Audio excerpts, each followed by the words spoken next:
Hello, and welcome to the Candidates 2022. My name is Motunrayo Alaka, and this is the Pundit Show. Today, we're taking a look at the new Nigeria People's Party and their candidate, Senator Mohammed Rabiu Musa Kwankwaso, and Bishop Isaac Odiri Idaosa. In the next 20 minutes, we'll be discussing their parties, their campaign, and their chances ahead of their sit-down with Kaderia Ahmed. Here with me are Mr. Golaon Olotede, a public affairs analyst and an economic. You're welcome. Thanks for having me. Nice to be here. Next to him, we have Professor Ladi Adamu, a professor of mass communication, Ahmadu Bello University, Zaria. You're welcome, ma'am. Thank you very much. And finally, we have Mr. Emeka Madunagu. He's a journalist and also a public affairs analyst. You're welcome. Thank you and good evening. So to dig in right away, we want to speak about what do you think that are the strengths of this candidate as a pair? Senator Kwankwaso, 56, Idahosa, 57, different backgrounds. Let's start with you, Mr. Golaon. Okay. I think there are a lot of citizens who are interested. The two major religions, I mean, that is not my view, but two major religions being represented in the pair. So for that segment of the society, they will be happy that you have Senator Kwankwaso, who is Muslim, and you have Bishop Idahosa, who is Christian. There's also the balance from north and the south, which I think is something that could set to engender unity within the system. A few other things, the fact that Mr. Kwankwaso is 66, so that's someone that is still less than 70. I don't think it can be regarded as young, but there are people who will say at least he still has some good years ahead of him, and it appears very hopefully. It appears very. So I think some of those things will work for him on the periphery. Then the strength of his manifesto, his own academic pedigree. He's a PhD holder, and that is something quite impressive within the context of the kind of presidential candidates that we want. People say we want very learned candidates, and these are some of the strength that Rabiu will be bringing to the table. So, Professor, what do you think are the strengths of the candidate as a pair? Well, apart from what he said, the two of them look strong physically. They don't have certificate issues. I mean, that is, nobody has come up to say, this man did not attend this and he's claiming this or that. When I mean physical, they walk and look normal. And it's a good mixture, Northwest and South-South. South-South has been neglected for some time. So I think it makes a good match to have that. And then the manifesto of the party, it's very good but needs improvement. That's my assessment of it. Mr. Madunagu, what do you have to say about the strengths of the candidate? Yeah, I think of all the candidates, all the presidential candidates, I think Rabiu Musa Kwankwaso has the richest, the most varied experience. He's been in the legislature, was in the House of Representatives, he's been a governor in the executive, and he's been quite around in politics. And he's also had experience as a minister of defense, and so he's been a senator. And so he's been here and there, and he actually was defeated. He's suffered defeat, but came back some years later to trounce a strong sitting governor. That shows that definitely he understands the intricacies of politics. And then his manifesto is very interesting, even though I think the manifesto somehow dodged the bullet on certain touchy issues in the country. I mean, the manifesto just went very neatly over those issues without making some matter of fact Okay. declarations.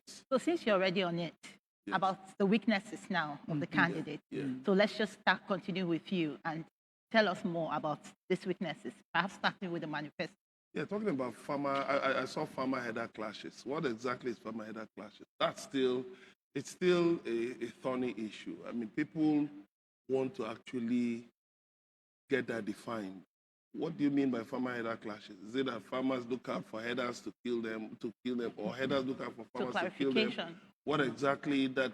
Because it's not in all such cases that it's a clear-cut dispute between farmers and headers. And then so that will need clarification. That will need sorting out because we know it's not just about that. That the issue has gone beyond just about some people in some remote places. I mean, getting into clashes. Then the exchange rate regime. The argument has been that the regime, having a multiple exchange rate regime favors certain certain people, certain groups, and encourages corruption. It encourages round tripping. And he has said that he will deal with corruption. So when you leave an open-ended kind of exchange rate regime, you're not explicitly saying, like some of the candidates, that you will ensure there's just one exchange rate. But you are saying that you will develop an exchange rate regime that favors exports, imports, and all of that. It's as if you are dancing here and there because Nigerians want clear declarations about these things.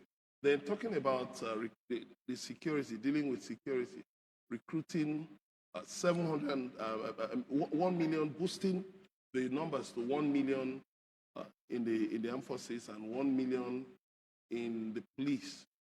Well, of course, we know that over the years, government, successive administrations have recruited people, have been recruiting people into the security services. But I think it's not just about the numbers. His manifesto talks more about the numbers.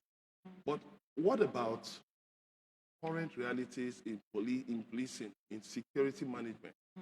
What about dealing with global realities about managing terrorism? I think these are things that need to be ironed out so that Nigerians can have a clearer idea. But I see that his manifesto tries to take that populist path, sort of, expressing empathy. It will be your government, we will be with you.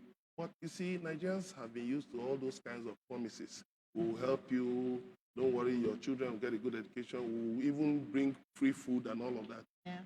But where has it left us? So just taking up from there, Mr. Martin Ago, Prof, has spoken about farmer headers, a manifesto that is there but not quite deep, not so clear. The exchange with the security. What other things do you think? I just want to add to the issue of security. That's the main problem in Nigeria right now. People can't move out. You get kidnapped. You are at home. You are kidnapped. You can't do anything. You sit in the office. You are afraid. Somebody wants to kidnap you. So the lapse I found there is that how is he going to secure Nigeria internally and externally? Internally, the issue of banditry, the issue of all this insurgency and all these other security challenges we're having, that borders on the internal aspect. These internal aspects also have links to external aspect, who are the funders? How is he going to, secure Nigeria from all these problems? It's not clearly spelled out in the manifesto. Then he talked about increasing, like he said, the number of, right now we have like 135,000 army. Now he wants to raise it to 750, you said, and then to 1 million. he did not go out to mention clearly how he's going to go about that. And the police. The police also, you see, the Nigerian army is doing the job of the police in internal operation. So we have to, it goes beyond just increasing the numbers. The Nigerian police is not trained to handle upheavals. They were meant for ceremonial duties. We have to go back to address these issues. Is he going to do that? Mr. Olajide, your take. Okay. We're talking about the manifesto, so we're looking at it both from the positive and negative side. Yes. Okay. On the positive side, I've read 4 or 5 manifestos. And on the positive side for Dr. Kwankwaso, he made a bullet point of the environment. And that is a strong positive. Yeah. Now, for all the other ones that I read, nobody thought about making the environment a strong bullet point. And the problem with that is that if you don't pay attention to the environment, all those other things that you pay attention to could be destroyed in a day by the environment you didn't pay attention. Whether you're talking of education, you are building roads, whatever you're doing, or you are funding farmers, or you are doing agriculture, all of them, the environment could wipe it out in a short period. So I'll say kudos on that. Then he's particularly passionate about education. Yeah. So, and I've seen that in the issues of, okay, we'll fund this, we'll fund that. I think one of the things he's trying to do is to drive education. You know, all these out-of-school children all over Nigeria and all of that. So if you make it easier for people to want to attend school, if the education infrastructure is there, if the teachers are there, the funding is there, people will go to school. However, I disagree with some of the issues he's raising about, how he wants to make that happen. Okay. So you see issues about free exams and all of that. You see, we have this culture that says when we are applying subsidies should be targeted. And we need to look for structures that can target the right people that deserve subsidy. Don't subsidize everybody, including people who can afford to pay. People who can afford to pay, let them pay. Let the society take care of people who cannot afford to pay. Otherwise, what we're going to do is that we will overburden the government with costs that it may not be able to sustain. Look at what has happened to the tertiary education in Nigeria. In 1972-73, when the first strike was said to have happened, it was still about welfare and funding. 50 years after, 2022, it is still about welfare and funding.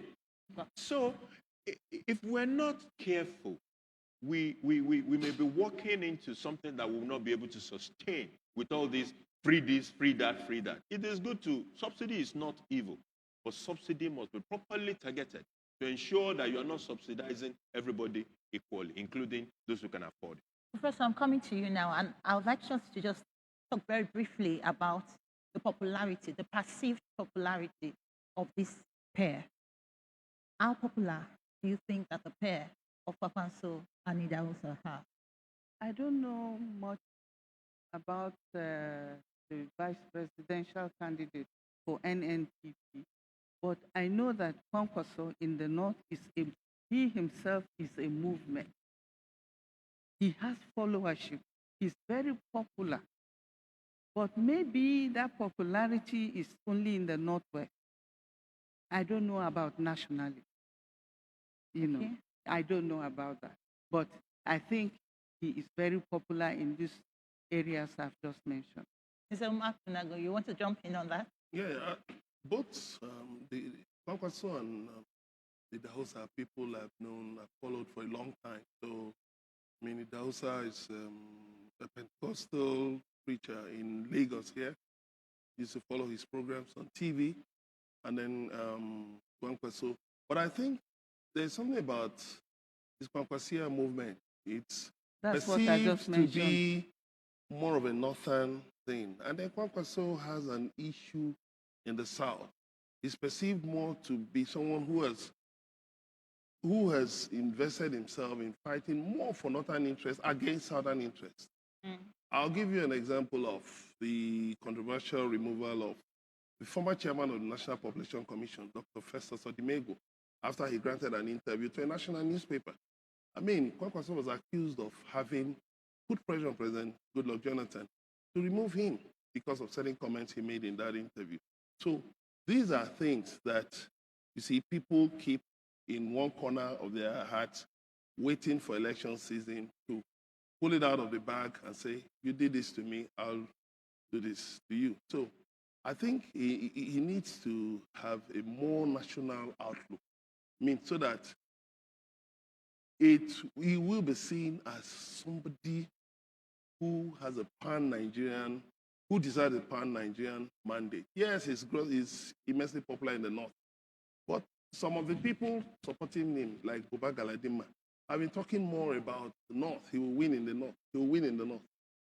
But we have 36 states and the FCT. So it's not just, voting will not take place only in the north. It's going to take place all over. I think his popularity is more with the youth. You know, In northern Nigeria? well, let me speak on the one that I know. Yes, in the north. When I say he's a movement, he has followers that cuts across the whole north. Because I know some of my students will tell me, oh, I have to go for Kwankwasia meeting in Kano. Please, madam, excuse me. Many of them will come that they are going to Kano. So you can see some of these students are not only from the northwest, but from the north itself. So he's very popular with the youth. And his running mate, I mean, he grew up in Mina. He started his church in Mina, a Pentecostal, with a father that is revered across Nigeria, Archbishop Idahosa, and you know that the sentiments that go with that. Surely that brings something to the table. What do you say, Mr. Definitely. Yeah, that brings a lot to the table, especially among the Pentecostals. But at the same time, there's something about the campaign or the candidate that reminds me of the early years of presidential interest by the current president. There was a particular year that I remember I didn't even come to the South at all, the campaign. That was President Buhari. And he still had maybe like 10 million votes or something because he had those popularity in certain parts of the North. But you see, the lesson from the Buhari case is that he may not be enough if popularity is limited to the North. When he was able to break better into the South, he won the presidency. I disagree with that. Okay, You know please. why?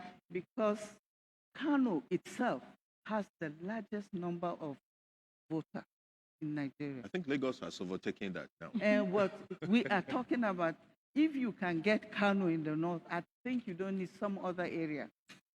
It's good. We're still saying the same thing. In those years I was talking about, Buhari would take Kano, he would take Kaduna, he would take Katsina, the KKK. Those are the big vote delivering machineries in the north.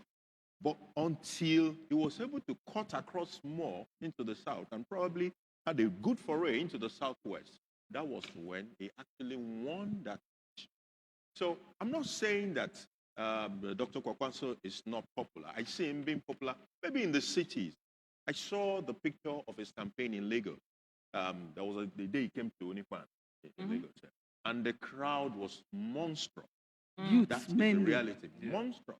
But if he does that if it was National to be level. Ekwe, will it be the same? Or if it was Ota, will it be the same? Or Elisha, or will it be the same?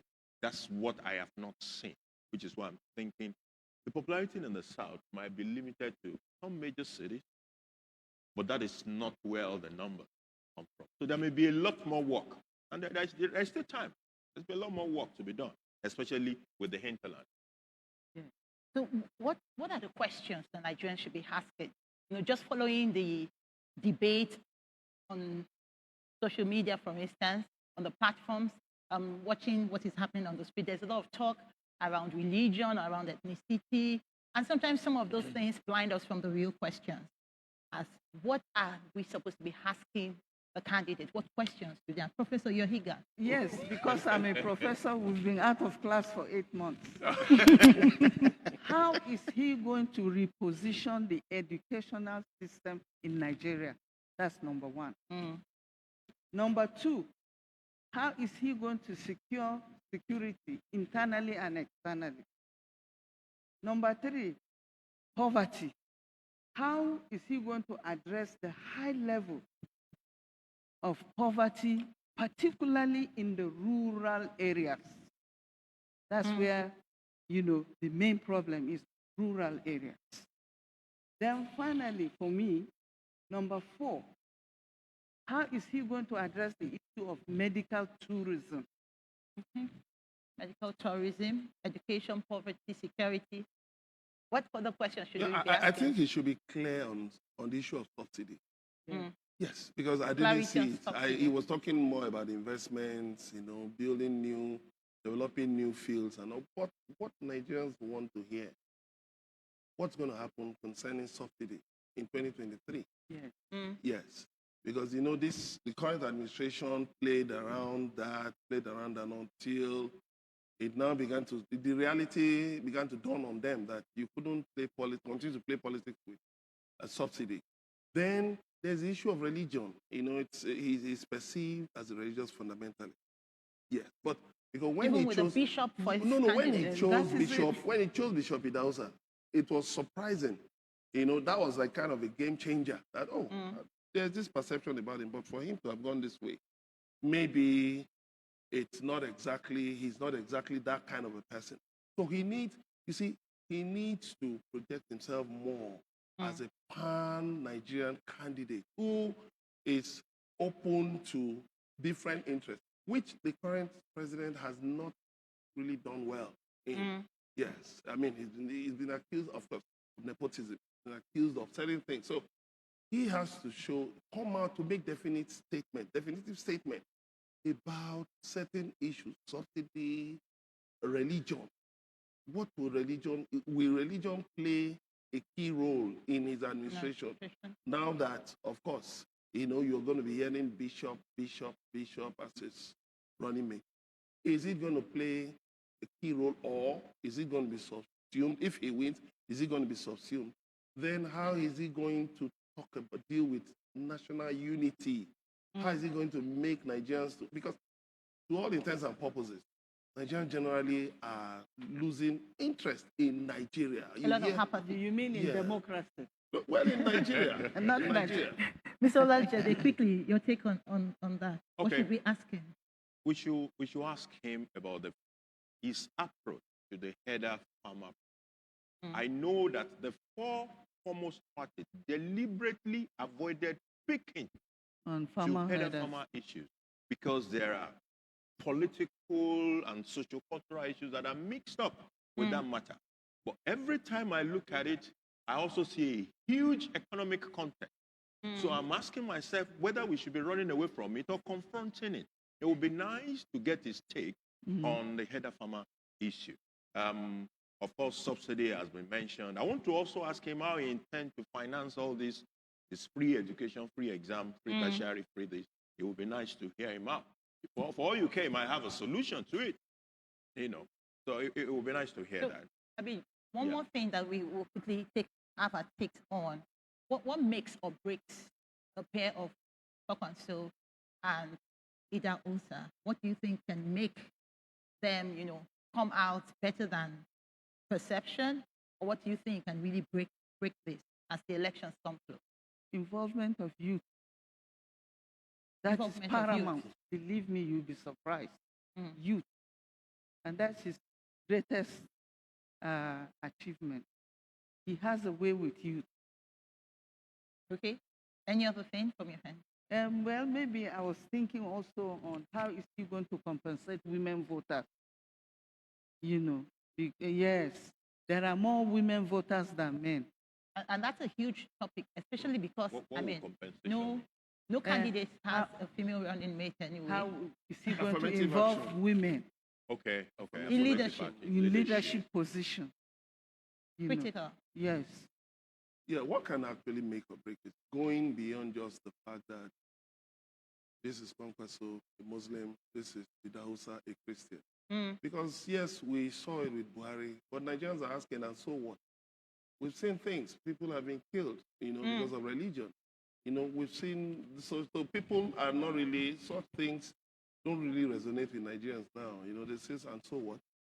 We want, Nigerians are asking, the issues. How are you going to put an end to, for instance, fundamentalism? How are you going to put an end to violence, extremism, terrorism? Nigerians want to hear practically, what are the practical steps? Yes, he has said, he will talk with everybody. He will talk with agitators, which is good. But beyond just talking with agitators, looking at the free education, there's also the issue of the sense of entitlement that comes with, giving the idea that, okay, we will bend over backward. But how far will you bend over backward, for people whose agenda is just to destroy the nation? At what point will you say enough is enough? So those are critical issues Nigerians want to hear. And then Nigerians want to be sure that you can travel from here to any part of the country and you'll be safe. If he can really get his finger on that, then Nigerians will say, all right, let's take this man seriously because he has the experience. Yes, Bishop Idahosa doesn't have that political experience, but he has I think he should even have, apart from, okay, maybe Atiku was vice president, but of all of them, he has been here and there. So he has civil service, he's been in legislature, he's been governor. So he has a rich experience. He should be, he should be able to talk very clearly about issues. And he's also been a politician for such a long time. So he's not learning the ropes, sort of, like some of the presidential candidates. Mr. Olajede, do you want to have your take on that? I think he should make more use of the vice president candidate because there are certain categories of voters that person will appeal to. Yes. And he should get him to go talk to those people and be able to break beyond the state capitals in the south and reach those categories of voters. That will be something that can make him even more popular than he is. Thank you so much. So as is to set the stage, that's our time on the pundit today. Thank you. Lady, Professor, thank you so much for joining. And gentlemen, thanks for having me. You're still watching the candidate. Don't go anywhere because just after the break, Senator Rabiu, Kwankwaso, and Bishop Isaac Idahosa will sit with Kaderi Ahmed for a deeper conversation. If you have questions for us, you can send them using the hashtag on your screen. Thank you.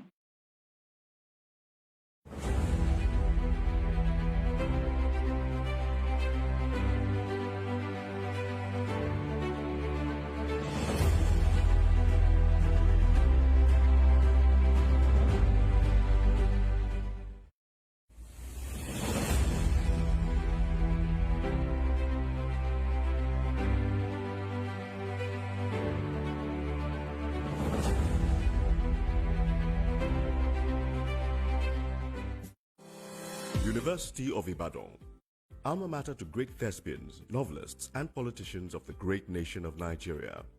The University of Ibadan is located in Oyo State, southwest Nigeria. It was founded in 1948 and was one of many colleges within the University of London. Becoming an independent university in 1962, the University of Ibadan is the oldest degree-awarding institution in Nigeria. The University of Ibadan has contributed to the political, industrial, economic, and cultural development of Nigeria. Among this notable group are Nobel Prize winner Wole Soyinka, Chinua Achebe, a novelist and author of Things Fall Apart, Abdul Ganiyu Abdul Razak, a lawyer and former president of the Nigerian Stock Exchange, and so many more.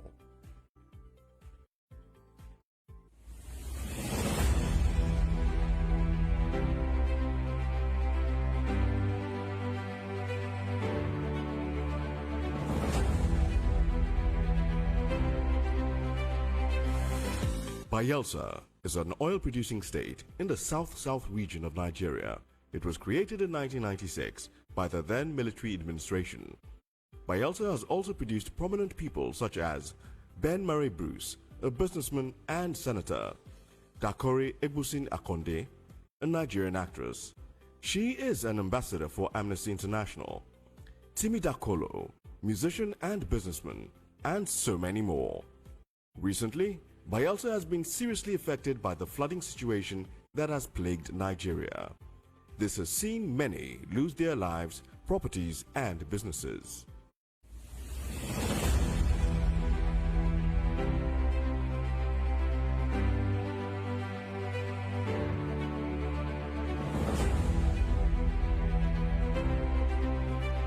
The University of Abuja, the prestigious University of Abuja, nestled in the Federal Capital Territory in the north-central part of Nigeria, was established in 1988 but officially started running in 1990. It was set up as a dual-mode university with the mandate to run conventional and distance learning programs. The university offers diploma, undergraduate and postgraduate degree programs. Popular persons who have graduated from this institution are Kanayo O. Kanayo, actor, filmmaker and lawyer. Iman Suleiman Ibrahim, former Deputy General of NAPTIP. Muhammadu Bako III, a first-class Emir of New Karshi in Nasarawa, and many more.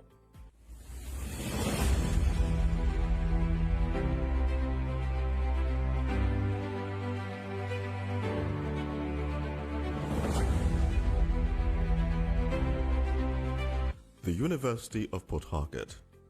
The University of Port Harcourt is located in Chuba, in Rivers State, in the south-south geopolitical zone of Nigeria.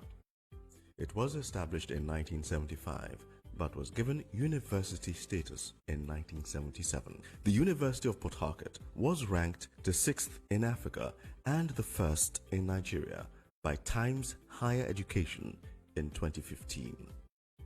This university has graduated several notable Nigerians who are spread across several industries. Some of these people are Rita Dominic, actress; Alex Oti, former managing director of Diamond Bank; and Rotimi Amechi, a former governor of Rivers State. As it continues to run, it has promised to continue churning out great students year in and year out.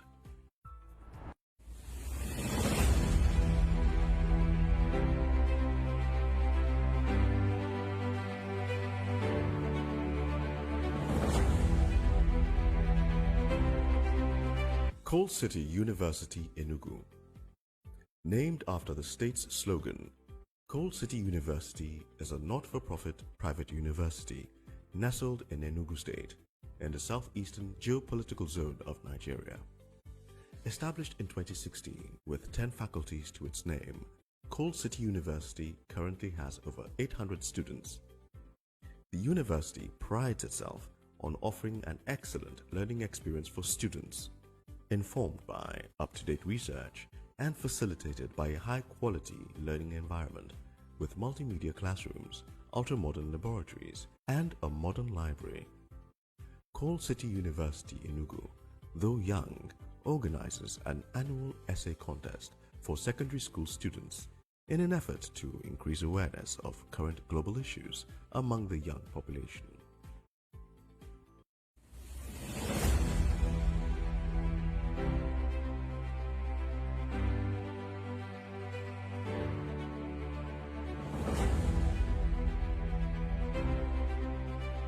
The University of Maiduguri, popularly known as UNIMAID, a university located in Maiduguri, the capital of Borno State, nestled in the northeastern part of Nigeria, created in 1975 by the federal government of Nigeria.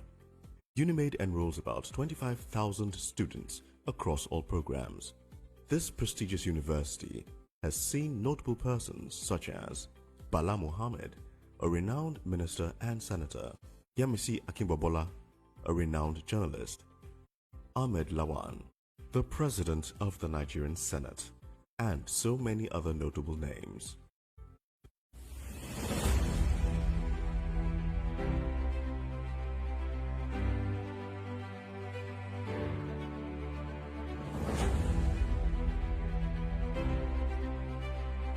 Bayero University, Kano, initially called Ahmadu Bello College, this citadel of education was renamed Bayero University, Kano. It was established in 1960 by the Northern Nigeria Ministry of Education. It is located in Kano State in northwestern Nigeria. Known for their great research work, Bayero University Kano research centers include the Center for Advanced Medical Research, the Center for Infectious Diseases, the African Center for Excellence in Population Health and Policy, the Center for Gender Studies, the Center for Dryland Agriculture, the Center for Biotechnology Research, the Center for Renewable Energy, and so much more. Notable alumni of the university include Ahmed Adamu, petroleum economist and lecturer, Moses Ochonu, historian and author, Ahmad Sani Yerima of Zamfara State, and so many more.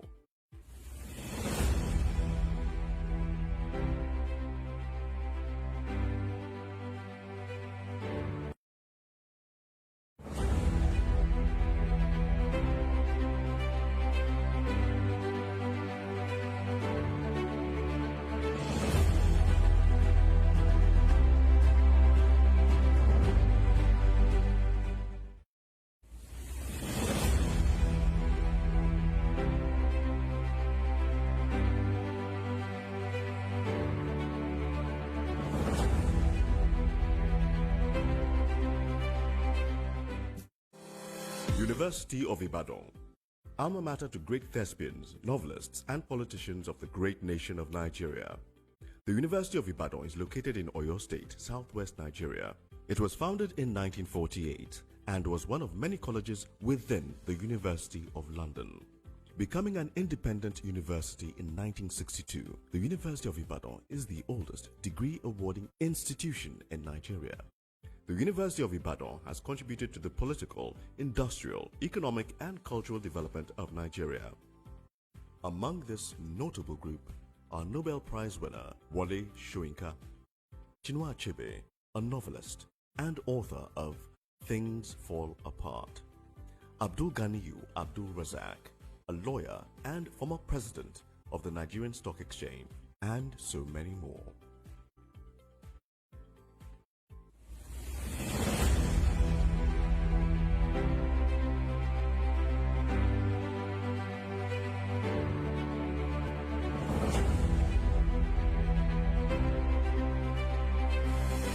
Bayelsa is an oil-producing state in the south-south region of Nigeria. It was created in 1996 by the then military administration. Bayelsa has also produced prominent people such as Ben Murray Bruce, a businessman and senator, Dakore Egbusin Akonde, a Nigerian actress. She is an ambassador for Amnesty International, Timi Dakolo, musician and businessman, and so many more. Recently, Bayelsa has been seriously affected by the flooding situation that has plagued Nigeria. This has seen many lose their lives, properties, and businesses.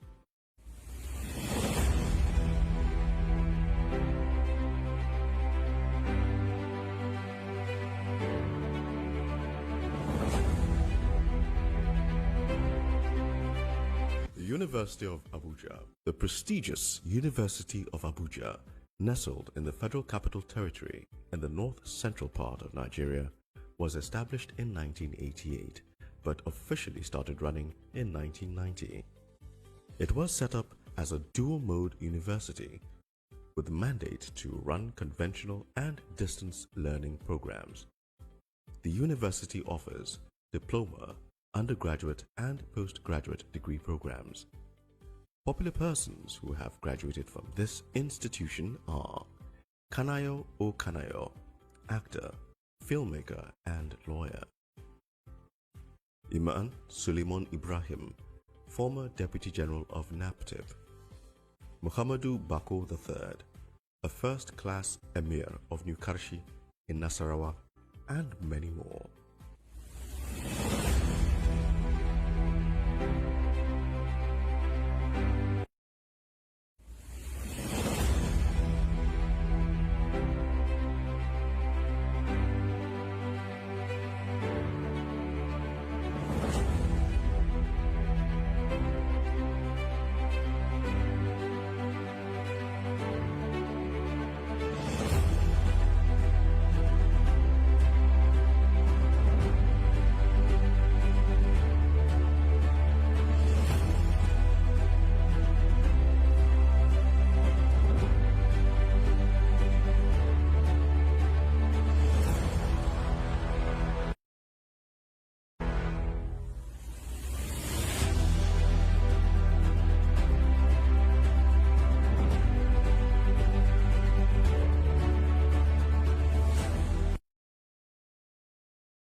Kadaira Ahmed is a leading Nigerian journalist and media entrepreneur. She sits on the Nigerian Board of Trustees in the International Press Institute and has been recognized as one of the 5 most influential people in Nigeria's media landscape.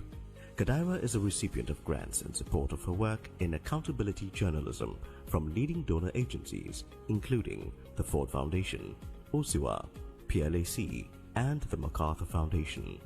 She is the Executive Director of Daria Media, a company whose focus is public service journalism. She is also the Managing Director of Radio Now 95.3 FM, a radio station broadcasting out of Lagos. Radio Now exists to provide factual, unbiased, and Nigeria-focused media products that empower citizens to hold power accountable, build social consciousness, and promote nation building. Kadaira's passion for public service journalism is driven by a creed to confront inequality, injustice, and the pitfalls of identity politics. As a result, she has created, produced, and anchored programs through which she has set the agenda for national conversations on significant issues and, at times, influenced policy. She has written extensively and has been published in national and international newspapers, including the Daily Trust, The Guardian, Premium Times, and the Financial Times of London. She is a member of the Nigerian Guild of Editors and the Nigerian Institute of Directors. She started her career at the BBC in London. Kadaira has a master's in television from Goldsmiths, University of London, and a bachelor's degree from Bayero University, Kano.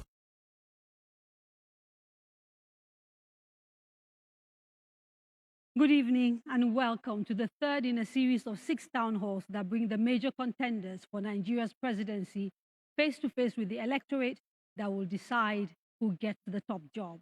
Again, I am Kadria Ahmed, your anchor this evening, and we are going to start today with the candidates of the new Nigeria People's Party, the NNPP.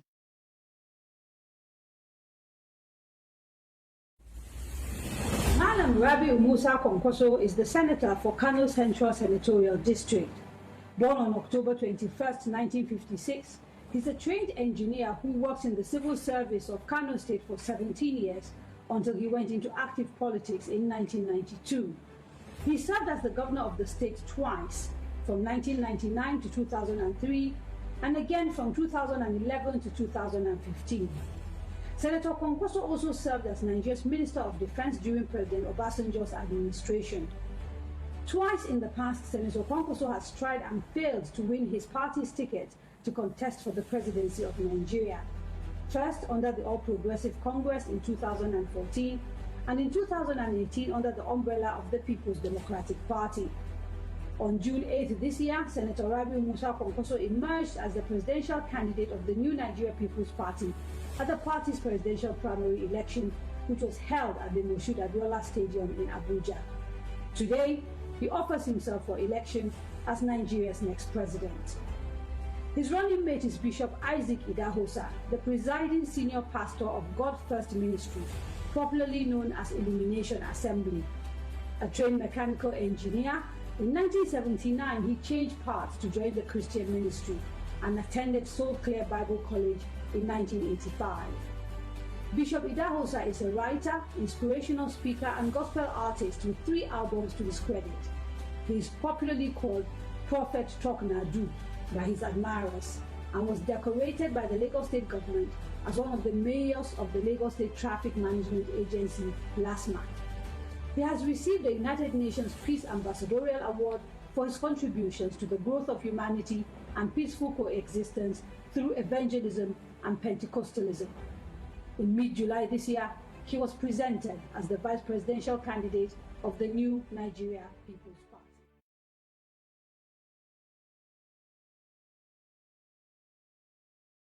That was a short profile of the 2 candidates representing the NNPP party. Dr. Kwankwaso, thank you so much for saying yes. I'm confused, actually. I don't know whether to call you Dr. Kwankwaso or Senator Kwankwaso or His Excellency, former Governor Kwankwaso. I see that the bishop couldn't make it. I understand he's unavoidably absent. But we thank you for making the time. Now, before we begin, just a few things to note. In addition to people in the room who will be asking questions of the senator, we have 6 remote locations across 6 geopolitical zones. And over the next course of the next 2 hours, we will hear from all of them.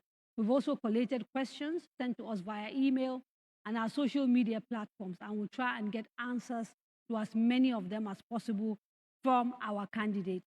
It is very important that people asking questions state their names clearly and be mindful of time to ensure that we get as many people as possible to be part of this conversation.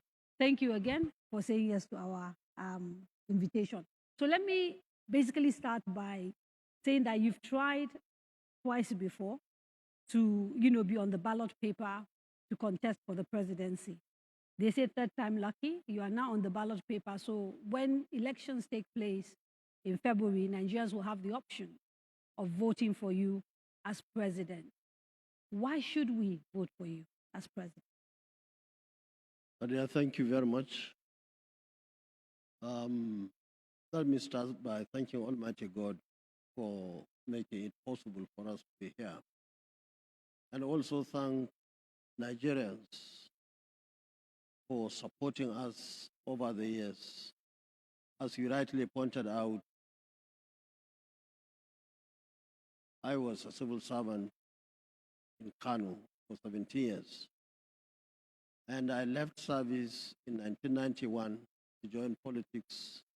And in 1992, I was elected not only a member of the House of Reps, but also elected as Deputy Speaker of the House of Reps during the SDP and NRC days. And I was also in the Constitutional Conference of 1994-95, where we drafted the 1999 Constitution. And by 1999, I was governor of Kano State under the PDP. And in 2003 to 2007, I was Minister of Defense, of course, advisor to President Mandafuru and Somalia.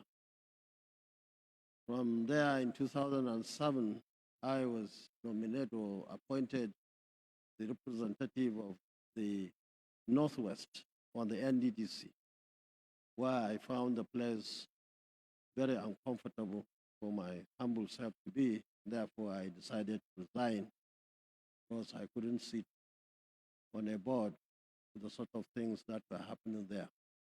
And 2011, I became governor again, 2015. And 2015, 2019, I was elected as the senator representing the Kano Central. And along the line in 2015, you rightly pointed out, I contested with the present president, Muhammadu Buhari, and I was lucky to become second here in Lagos. So also I contested in 2019 in Port Harcourt together with others. And of course, Atiku Abubakar won the primary election there. From then to now, we have been working very hard to ensure that Nigerians are given the opportunity to choose not only from the two parties that over the years dominated the political space in this country, but we decided to bring something new. And let me say at this point that in 1998, 99, when we were forming this party, our key goal at that time was the issue of kicking the military out, which we successfully did. And it was then that we decided, we saw so many differences within ourselves, people who were at the extreme left, extreme right, and everybody in between were all in one political party. And we found it very difficult to cohabit. And that was why in 2013-14, we thought of bringing a progressive party, better party than PDP. Which ended up being the APC. That was when we formed the APC. And I was founding father of the APC. Of course, I was a governor that particular time. We only joined the party when we felt it was the time to do that. And I was a senator under the APC. And I had also the experience of the two parties and my humble self and many others. I have to interrupt because in making your statement earlier, you kind of presented yourself today as providing an alternative to the APC, which is the ruling party, and the PDP. But in reality, people will just say, this is old wine in a new bottle. Because technically, you were part and parcel of both the APC and the PDP in very substantial ways. So for Nigerians watching and listening to you, there's still people who are not going to be convinced that what you're offering is actually new or fresh or different. You see, like I told you, when we started the PDP, we had this issue of bringing everybody on board. To the extent that when I was governor, and even when I was minister under the PDP, we had so many issues with so many people in that party, and it was purely ideological differences. It was nothing to do with personal issues. And that was why in 2003, I had to lose election. For those who were together with me in that party could not believe, could not agree with what we are doing. So perhaps this is the time you can tell us what your underlying philosophy and ideology is now as you prepare to elect, to contest for office. So if you are elected into office, what is the underlying philosophy? What will be the underlying philosophy of your government? What will be the underlying strategy, the underlying ideology of your government if elected? You see, our ideology has always been consistent, either in PDP or in APC, and even now. Ours is to see how we can make Nigeria a better place for everybody. While others, based on my personal experience, believe that there are some selected ones that must be catered for. And that's where the main issue really was. When I was in Kano, when we are talking of water supply for the people, them on the other side were believing that money of water supply should be given and do their boreholes and supply their families with water.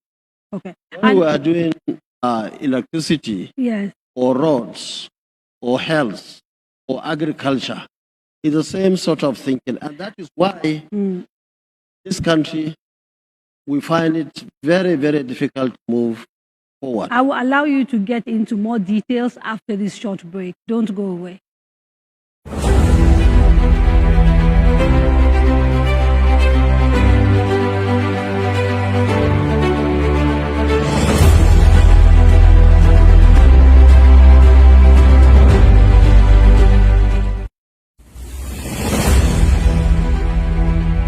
Daria Media, in association with Cabal Entertainment, presents The Candidates, a presidential town hall meeting series where the presidential candidates of the 6 leading political parties tell us about their plans for the country. Join Kadaria Ahmed as she leads us into the world of these candidates from the 17th to the 23rd of November 2022. This very important program will be streamed on FRCN, Radio Now, DSTV, NTA, Facebook, YouTube, and more. This is a town hall meeting you shouldn't miss. Tune in. Let's hear from the candidates.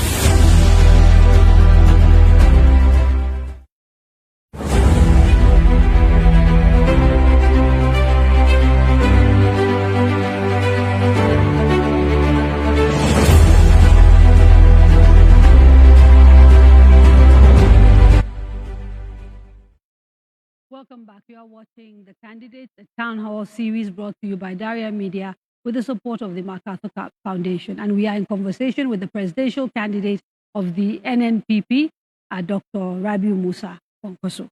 Before the break, sir, you were talking to us about your underlying philosophy, which you say is people-centric and traditionally has always been people-centric. So if I can bring you to where Nigeria is today, starting perhaps with the economy, how, in practical terms, will your people focus translate in terms of what you're going to do to essentially deal with the major economic issues facing Nigeria today if you are elected as president? Yes. You see, if you look at the issue of economy from the practical point of view, there are 2 issues. Issue 1 is how to make money available into the treasury.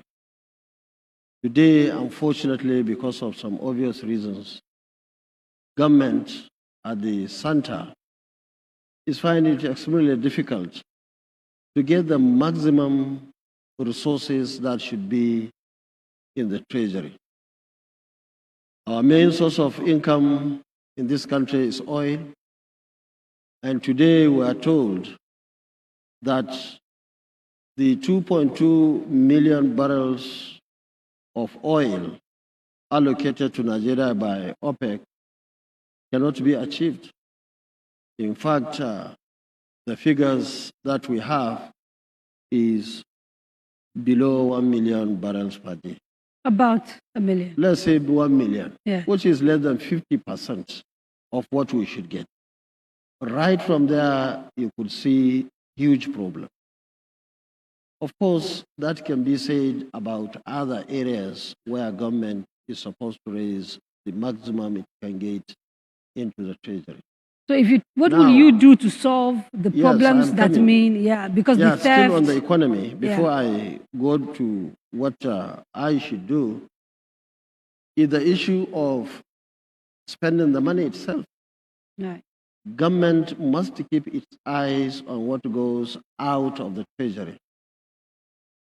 And the issue of corruption, and of course, other wastages that we see right from the presidency down to the civil servants, and of course, the contractors or contracts and so on and so forth must be checked, and eyes must be on every naira that government is spending.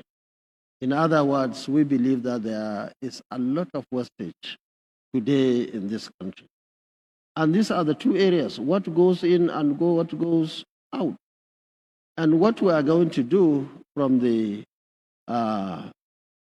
aspect of what goes into the treasury is to ensure that there is enough security in this country for all our assets, to ensure that nobody takes anything out of this country, And that's why we thought of providing adequate security in terms of manpower, in terms of equipment, IT, and intelligence, and everything that is necessary to save our assets in this country so that we can have the maximum.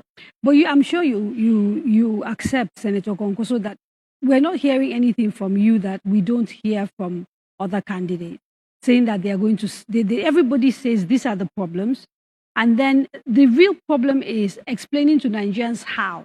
What are you saying that is different from the 18 other candidates that are contesting for this office? In terms of, for example, if we take some of the issues you've talked about, let's take them one by one. You talked about the fact that our income from our main export commodity oil is down. It's down as a result of theft, it's down as a result of wastages. There's a whole myriad of reasons why it's down. So how will you solve that first problem of revenue?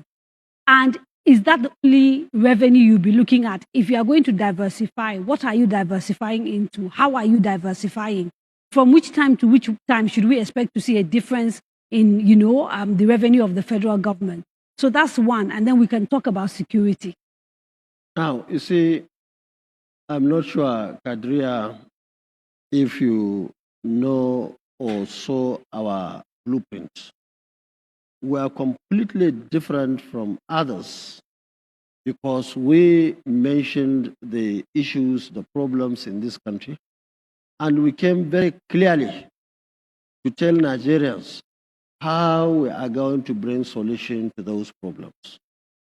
For example, on the issue of security, and as former Minister of Defense and former governor for 8 years in Kano State, and former member of the NDDC, advisor to President on Darfur and Somalia crisis, and so on and so forth.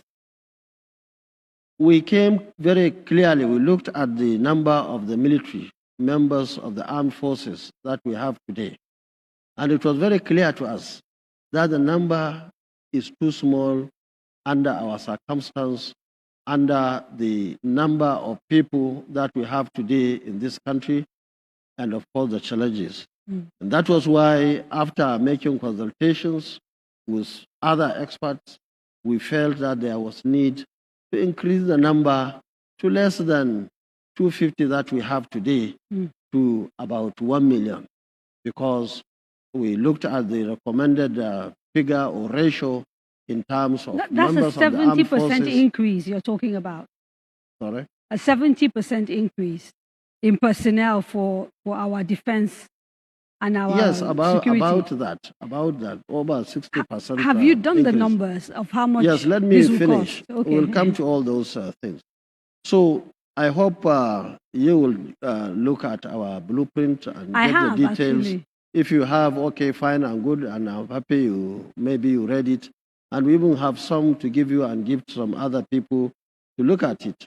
And so also the police. We feel the number of police today is much less than they should be. And that was why from less than 230, we thought of making it about 1 million also. And of course, we are going to increase the other security agencies, ranging from the DSS to the civil defense, of course, to other areas that we feel that there is need for us to increase the number to ensure that within the shortest possible time, every square meter in this country is being taken over for Nigerians. Okay. Unlike the situation today, where many people in many towns and villages have to be paying to bandits and other criminals even to go to their farms. Okay. You know, this is not an interview, it's a town hall. I have a lot of people on standby. They want to ask questions. Sure. We'll get an opportunity perhaps to talk about the cost of some of your plans. But for now, I want to go straight to Enugu, who are on standby, so that they can ask the distinguished senator their questions. Enugu, good evening. Good evening from the coal city, Enugu. I am a former Ajumobi, and questions are quite ready from the students. They've been listening attentively and they have something to ask the candidate. We've got two students on standby. We would have Valentine and Chisom. Valentine, let's hear you. Valentine Obelago from the Department of Microbiology. My question for you today is, according to Premium Times, Nigeria needs 365,000 doctors to fully manage and maintain the health sector, but we only have 24,000 available. If elected, how do you plan to manage the mass exodus of professionals? And what reforms would you put in place for all sectors? Thank you. Valentine is concerned about the health sector. What will our candidate do to, reform the health systems? We also have Chisom on standby. Good evening. My name is Izzy Chisom. So Chisom Izzy from the Department of International Relations. My question is, do you believe in restructuring, or do you believe the current political structure of Nigeria is okay? If yes, why? If no, what do you plan on doing about it? Thank you. That's the much we have from Enugu State, Nigeria. Thank you very much for those two questions. Enugu, how will you, deal with the mass exodus of professionals like doctors that we're seeing? And do you believe in restructuring? If you do, what does restructuring mean to you? Thank you very much. Now, on the issue of health sector in this country, like all other sectors, actually, we have not been getting it right. And that was why, for example, in Kano, we decided that we should not only produce doctors and other professionals in health sector for the state, but we thought that we had an opportunity to produce these professionals not only for the North or Nigeria, but to produce even for international markets.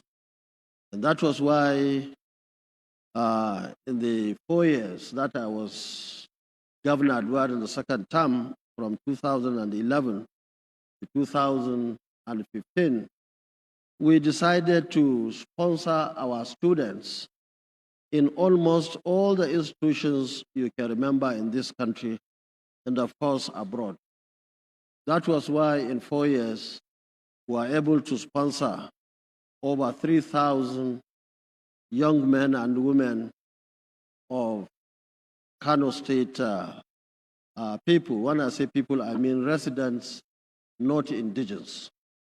Over 3,000 in 4 years. Among them, we have many people who were sponsored to go and study in various fields.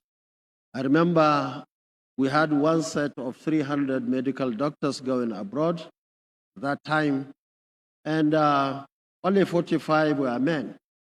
All the others among the 300 were female. And we did that specifically to have people who were very much likely to stay in Kano and work for the state, even when they didn't sign any bond to stay when they come back. I want you to respond. And also, before you go further, I want you to respond to something specifically, because one of your most touted achievements, even among people who support you, is the scholarships that you're talking about. And the sitting governor of Kano State, His Excellency Ganduje, claims that actually your much touted scholarship programs were a fraud. He's quoted in the Daily Trust as saying that you used contractors to gain admissions for people and administer scholarship, turning, and I quote, the whole admission exercise into a racket. He was reported as saying this according to the Daily Post. In 2006, the Kano State Acting Governor, Professor Hafiz Abubakar, alleged that about $28 million and over $6 billion was inherited by the Ganduje administration as debt in respect of foreign and local scholarships that you gave out. So I think you should respond to these two things, and then we can Well, carry I on. thought I would finish with her question. Okay, sorry. But It's you just that they are see, related. yes, no problem. You see, ordinarily, I don't want to talk about Kano state government. Right. For me, I have passed that level many, many years ago. I was governor in 1999, and whoever is governor in Kano today can be seen to be very much my junior in the game. But in any case, don't forget, Deputy It's not Governor. about him, it's about Nigerians. Just a second, please. Ganduje was my deputy governor from 1999 to 2003. He was my deputy governor in 2011 to 2015. And of course, he was my SE in Ministry of Defense when I was there. And I don't mind whatever I will say, but the fact of the matter is that Rabiu Kwankwaso never borrowed 1 naira from any bank, from any individual, from anybody, either in this country or abroad. So I am one governor who has never borrowed. And in fact, I hate anything borrowing. Not only that, in 1999, when I was elected as governor, I inherited a lot of debt, which I paid in 4 years. I lost the election in 2003. 8 years after, I came back and inherited another debt. In 4 years, I paid. I left Kano without borrowing 1 naira. So now, this just 1 wasn't second, about Kadia, debt let me tell you. specifically. It was this about is, the scholarships. Sir. So maybe no, I you didn't asked ask many the questions. question. I was asking, Okay. I have to answer one at a time. Okay, sir. If you are talking of scholarship, in fact, I paid to the last kobo up to the time I was leaving. In fact, our policy then was to pay scholarship not only up to that particular time, but to pay even in advance. But what we did was to even send our representatives across the world to find out how much we were to pay. But the point was that there were courses that were not completed at that particular time, which is natural. Even you and me who will want to send your child to local university or international university or out of the country, you pay per session.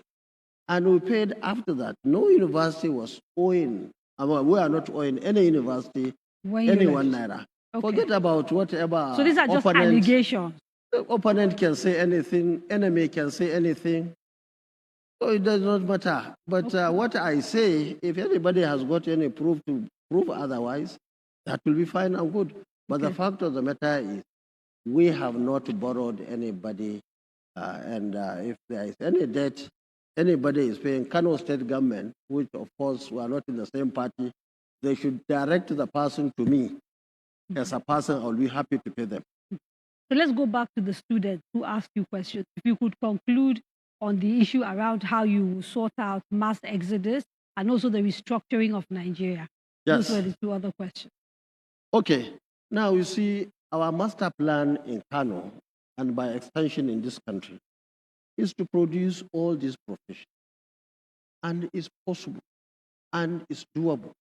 We have the resources.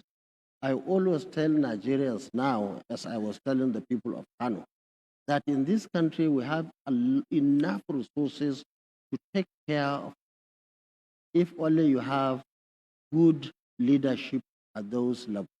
We have proved it in Kano.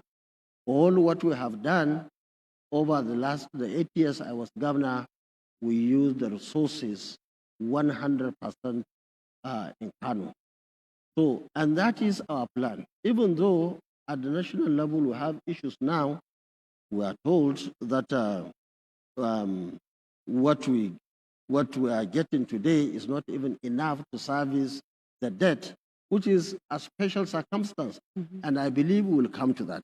But the point is that not only in the area of health, not in the area of infrastructure and so on, I believe we have the capacity to produce enough manpower for our needs in this country and of course even for export.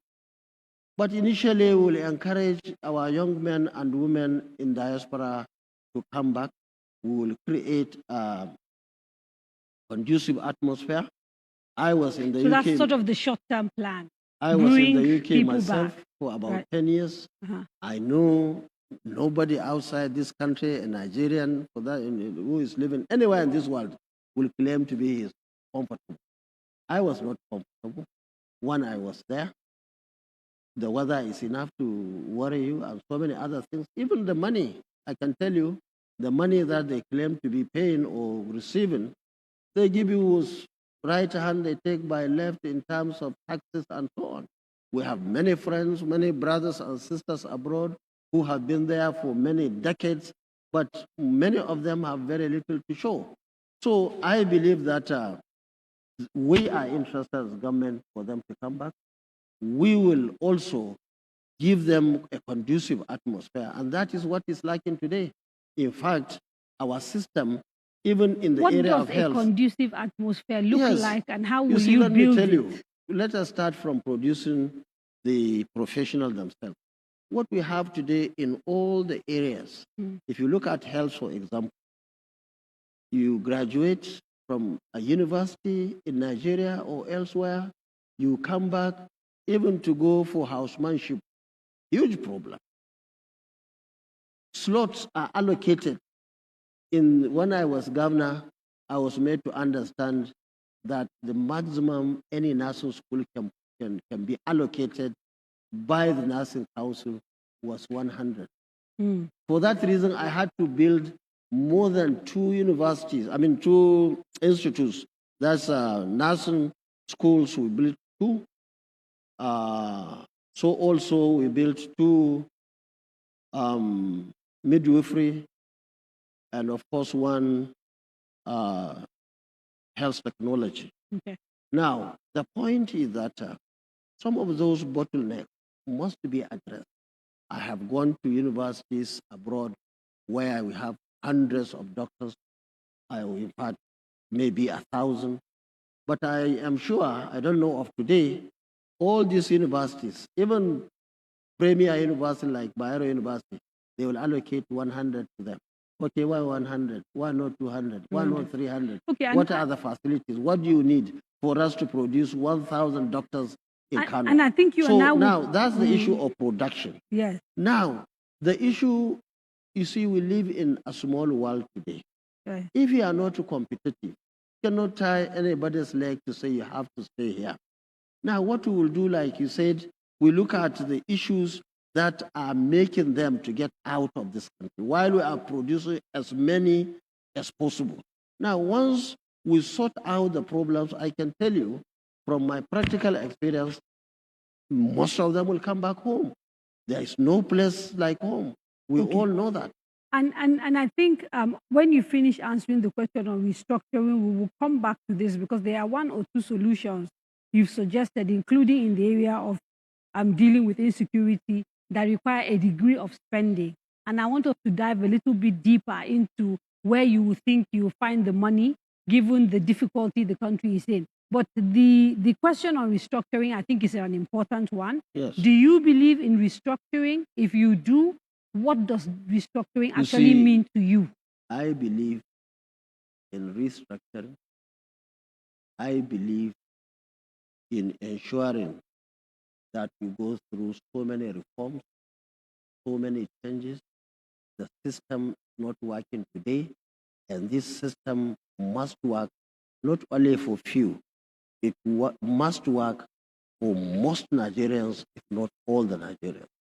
You see, the issue of restructuring, whatever that means, because it means what does it very mean to you? different What to does so it many mean? people. Yeah, but Well, to listen, you. you see, look, I will tell you, when I was in the Constitutional Conference, there were so many people who were hell-bent on changing from the presidential system of government to parliamentary system of government. And that was a very fundamental restructuring at that particular time. But of course, they were few, and therefore we opted and recommended that we should continue with the presidential system of government. Now, in recent days, in recent years, so many people were talking about additional states. People were talking of additional local governments.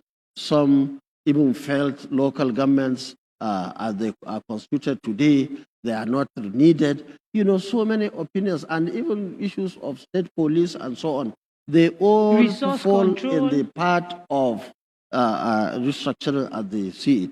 But let me tell you, in my own opinion, you see, we have system failure. Now, this failure translates into people looking around to pinpoint why we found ourselves where we are today. To the extent that people are making many suggestions, including for example, in the security. We have big issue in the security, everybody knows in this country. So people are saying, okay, the best way is to have state police. Now, if we had peace, I mean, nobody will start thinking of alternative. But what we are saying as NNPP is that we are going to provide adequate security for each and every Nigerian, because we believe without security, you cannot do anything. The economy will continue to collapse. So no state police for NNPP. That's what we are saying. And we say we are open. You see, security, even Mr. President cannot go into his bedroom and come out tomorrow and announce that because he believes in having state police, that we are going to have state police today or tomorrow. Okay. It has to follow due process. Okay. What we are saying in NNPP, if it is the wish of Nigerians to have state police, so be it. How will you know? Are you intending to call some sort of conference? I mean, how you want to know what I'll tell you what I Nigerians intend want? to do first. Okay. I have my own ideas. That's the idea, collective idea of the NNPP, is that the number of the police in this country, we are going to increase it. We are going to dominate every square meter in this country. We have to bring peace. Now, if we have peace all over the country, and if some people are still saying they still want police, state police or local government police or whatever police, then we look at it. But our agenda captured the issue of state police in the area of restructuring. We're not against it. But as I told you, because of the failure in terms of security today, everybody, every professional is bringing one suggestion or the other to sort out the issue of security. And you know, you can't blame anybody. The way things are going, unfortunately, I mean, people, you have to talk about it, especially in northern part of the country, especially in the area of Kaduna, Bulungwari area, in Zamfara, in Kebbi, in Sokoto, of course in Katsina, even in Kano, many other places. So all these things must be put on the table. We are politicians, we are Democrats, we are going to listen to the people. What they say, we listen to them. Okay. Those who are... You saw me carrying my phone. I'm not very good with numbers. So I was doing some little calculations.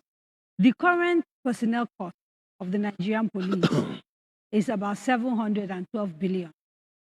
If we increase police to about 1 million policemen, which is sort of part of your proposal, you're looking at a salary structure of about 2 trillion per annum.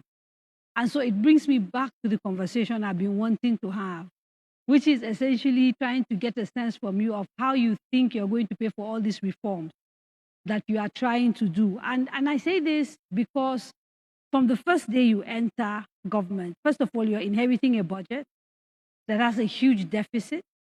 You're going to inherit a lot of debt, external reserves that are at all-time low. And I'm looking around, we're not necessarily, like we agreed, productive. We are import-based, so everything that we consume, we actually have to find not Naira, somebody else's currency, and bring it in. And so from day one, you are confronted with essentially issues around financing. A few of your plans, I've listened very carefully, entail a degree of spending. How are you going to deal with that conundrum? Now, you see, While you are doing that arithmetic, Yes, I sir. want you also to do this arithmetic in terms of oil that we are losing on daily basis. From 2.2 million barrels per day, now, according to you, is about 1 million. So 1.2 million barrels of day times 365, or if you like monthly, times 30, and so on and so forth, times the dollars. But that's assuming from day one you are going to No, you plug see, the the holes. one I will tell you. You see, our creditors are, I believe, sensible. You sit down together with them, discuss this issue, put it on the table. You have to survive. The country has to move forward.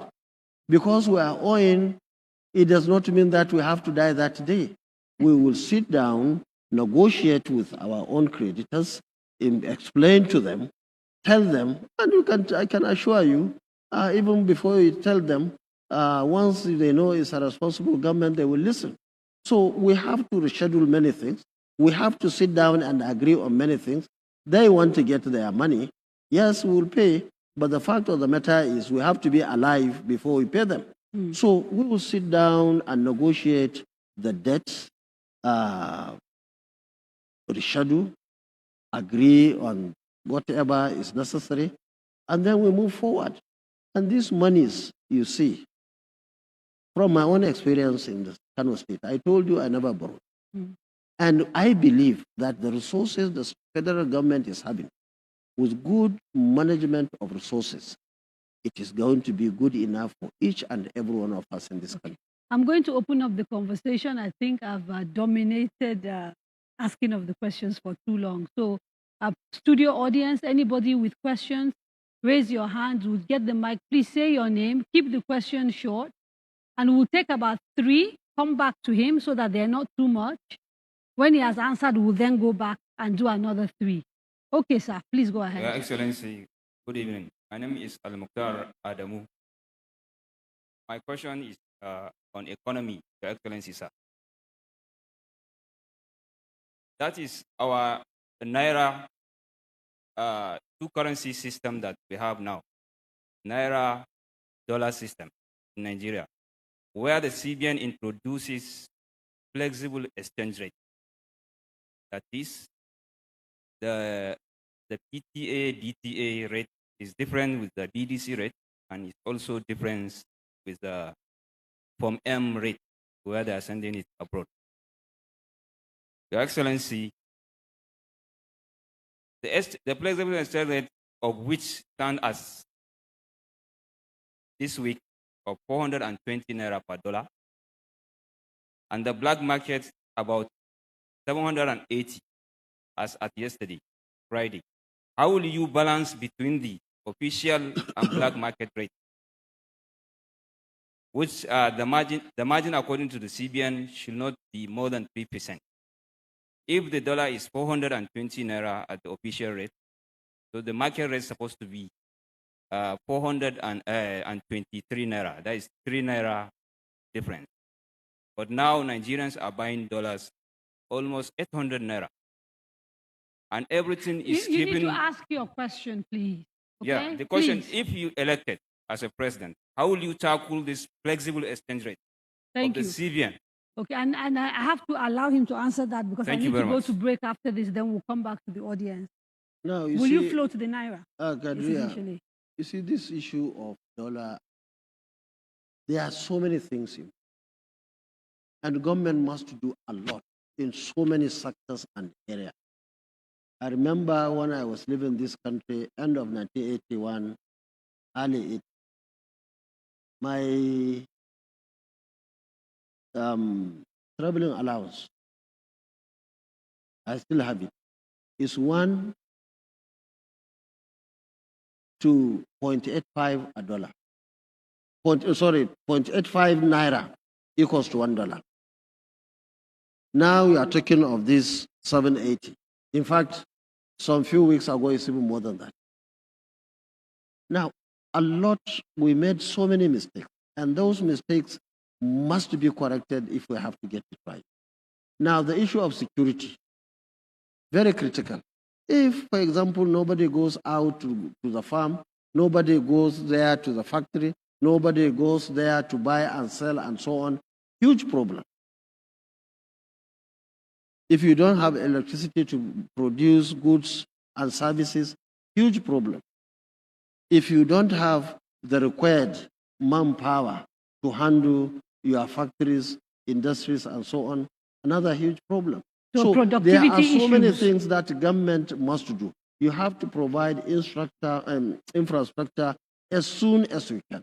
You have to provide security as soon as you can. You have to encourage young men and women to go to schools across the country. And that was why in our blueprint, we said the first thing we are going to do was to build 500,000 classrooms for about 20 million out of school children. Because I have to go to break, I need to just ask you, will you encourage the CBN to continue with the current policy? Now, let me tell you, you in? see some of these things, we in government, for example, we know our responsibility. Central Bank, Ministry of Finance, we know their responsibility. Monetary and so on. They will handle it as their own as professionals in that area. So what I'm saying is not a matter, I mean, you have to get away of merging this because we have seen a situation where you sell at 420, somebody will buy from you, he or she will cross the road and sell at 780. That will not be acceptable. You have to get away of synergy, of bringing them together. And that, I can tell you, is not just by mouth. It has to be practical. You have to do all what it takes by the government, especially the issue of corruption itself. Somebody who today, he himself will get 1 billion. You go and buy dollar at all, whatever it is, you will buy. Okay, so let me take a quick break, and when we come back, we will go to the remote site because they're eagerly waiting to jump into this conversation and ask questions. You are watching The Candidate coming to you live on the Nigeria Television Authority and other partner stations, and also the radio services of the FRC. And I am in conversation along with other Nigerians with the presidential candidate of the NNPP, Dr. Senator Rabiu Musa. So don't go away.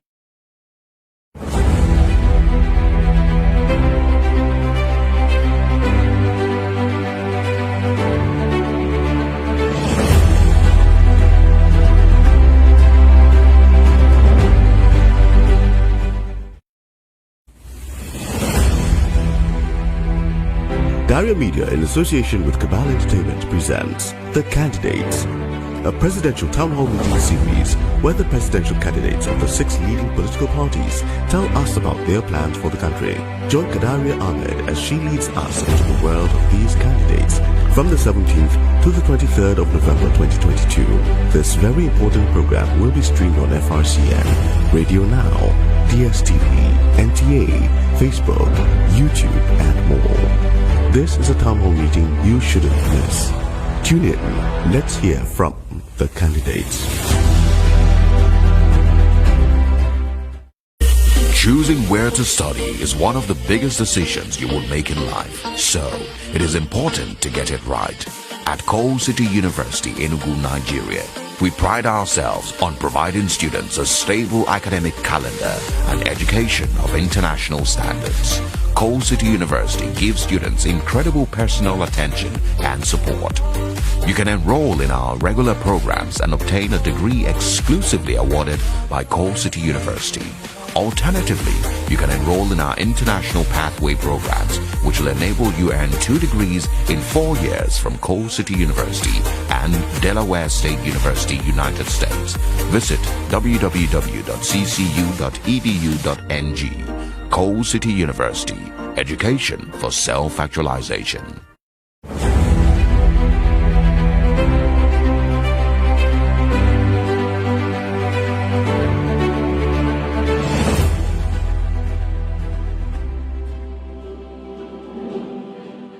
Welcome back. You are watching The Candidates, a Daria Media Town Hall series brought to you with the support of the MacArthur Foundation and in partnership with the Nigeria Television Authority, Cable Entertainment, Zikoko Citizen, Silverbird Television, FRCN, Radio Now, Plus TV, News Central Television, J&J Media TV, Captain TV. Now let us go straight to Bayero University, Kano, where Stephen is on standby alongside other students. Hello, Kano. Hello, good evening. Welcome to Bayero University, Kano. My name is Stephen Enoch. Firstly, I want to say happy International Men's Day to all men in the world. We have Spiff Jessica and Mariam Hamza who are ready to ask their questions. Let's start with Spiff Jessica. All right. Good evening. My name is Jessica Spiff, level 4 international relations student, and this is my question. My question is regarding the economy, and as we all know, Nigeria is actually suffering a big blow in which about 70% of the country's income is going into the country's debt service, and the remaining 30% going back into them. So I want to know now, what are the practical solutions that the candidate is going to put in place? Because he said earlier that he's not one to go into borrowing. So what are the other practical solutions you are going to guarantee us as Nigerians that you're going to raise the country's GDP and as well make sure that we, the youth of the country, are going to also benefit from this economic survey? Thank you. Up next is Mariam Hamza. Good evening. My name is Mariam Omotola Hamza. And my question goes thus. The education sector has been neglected over time in terms of budget allocation. Only 5 to 9% to education, whereas UNESCO's minimum recommendation is that 25% of the national budget be allocated to the education sector. As a concerned Nigerian student, I want to know how the candidate intends to fund the education sector to bring back its lost glory. Thank you. Okay, Are you sure they are from Kano? I don't think so. I don't think they are from Kano. These are Bayero University students. Yes, from Bayero University. Yes. You see, those in Kano, in my opinion, shouldn't be in a hurry to ask those. Right. Why? Yes, because ideally they should know the way we operated in. You see, maybe these ones are too young. Yeah, but maybe they just want other Nigerians to know. Yes. You see, what we invested in Kano was more than the recommended 25%. Right. In fact, recently I was asked a similar question when we had Channel's town hall meeting. And I had to go and check and put all the figures together. We did over 25% during my time as governor. And what we have today in our blueprint, if we have an opportunity to implement them, definitely it will be more than 25% of the national budget. And that was my own estimation. Do you think part of the problem why perhaps they may not remember is because your legacy hasn't endured? And if it hasn't, maybe, what do you think is the problem? I don't want to go into that. You see, if you go into government, what you will do is to ensure your success from day one up to the last day. What happens behind you, you have little or no control of that. Right. And I don't think anybody will hold you responsible. Now, let me say that the education is key to us. In fact, before now, in Kano, if you ask us, our priority number 1 is education, 2 education, 3 is education. But now the situation on the ground, on the aspect of security, we realize that if we don't have the security, even to go to school will be very difficult. In fact, we have seen cases in many states, especially in Northeast, where so many schools were vandalized, were burnt down, so many students were picked, and so on and so forth. So security is key. Our government will go to any length to ensure peace in the country, because that's where we have good economy, good education, good this, good that in the country. So I want them to be rest assured that if they look at our record in Kano, I'm sure we have more than 25% of our budget going into education. And I believe that we are going to put a lot of money in education. In fact, that was why we said that even the JAMB fee, WAEC, NECO, nobody, no child will be denied going to the next level of education because Globally, she let me ask has you no something. money to pay. Yeah, globally, education is changing because of the nature of the world, because we're in a tech world and the way people are getting educated is shifting. Not everybody now goes to a classroom, for example, to pass exams. Are you in any way, shape, or form thinking about reimagining education? Or for you, what exists currently is good enough and it just has to be funded properly and has to be run properly? You see, education has to be funded. Education is key. And that was why, for example, in Kano, I'm happy they are listening to us. No child of school age was denied going to school in Kano. That was why we built thousands of classrooms. That's why we provided thousands of furniture. We provided offices, workshops. We built hundreds of secondary schools. We built 44 technical schools. We built schools for Islamic studies. And that was why we even had law to prohibit anybody sending his child elsewhere. If you want Islamic education, Western education, this is the school, and so on and so forth. And that was why we sent our children, I told you, over 3,000 in 4 years to 14 countries across the world. And that was why we even selected private universities in this country. You realize that when you left as governor, there were 1.5 million out of school children in Kano. That's today. No, I'm saying when you left in 2015. I'm telling you. Just tell them, I hope whoever is listening should come with his figures. I am telling you the figures are 1.5 million. I mean, there was now, but when you left, there were 1.5 million children. I am saying it's not true. Okay. Maybe they left Kano, maybe they were not in Kano, but I can and tell they came back we after prohibited. You left. Let me tell you, I was the governor.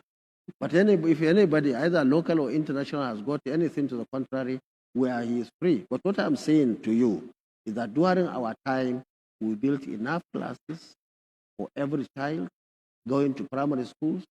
We built enough secondary schools, hundreds secondary schools, including technical schools, and so on and so forth.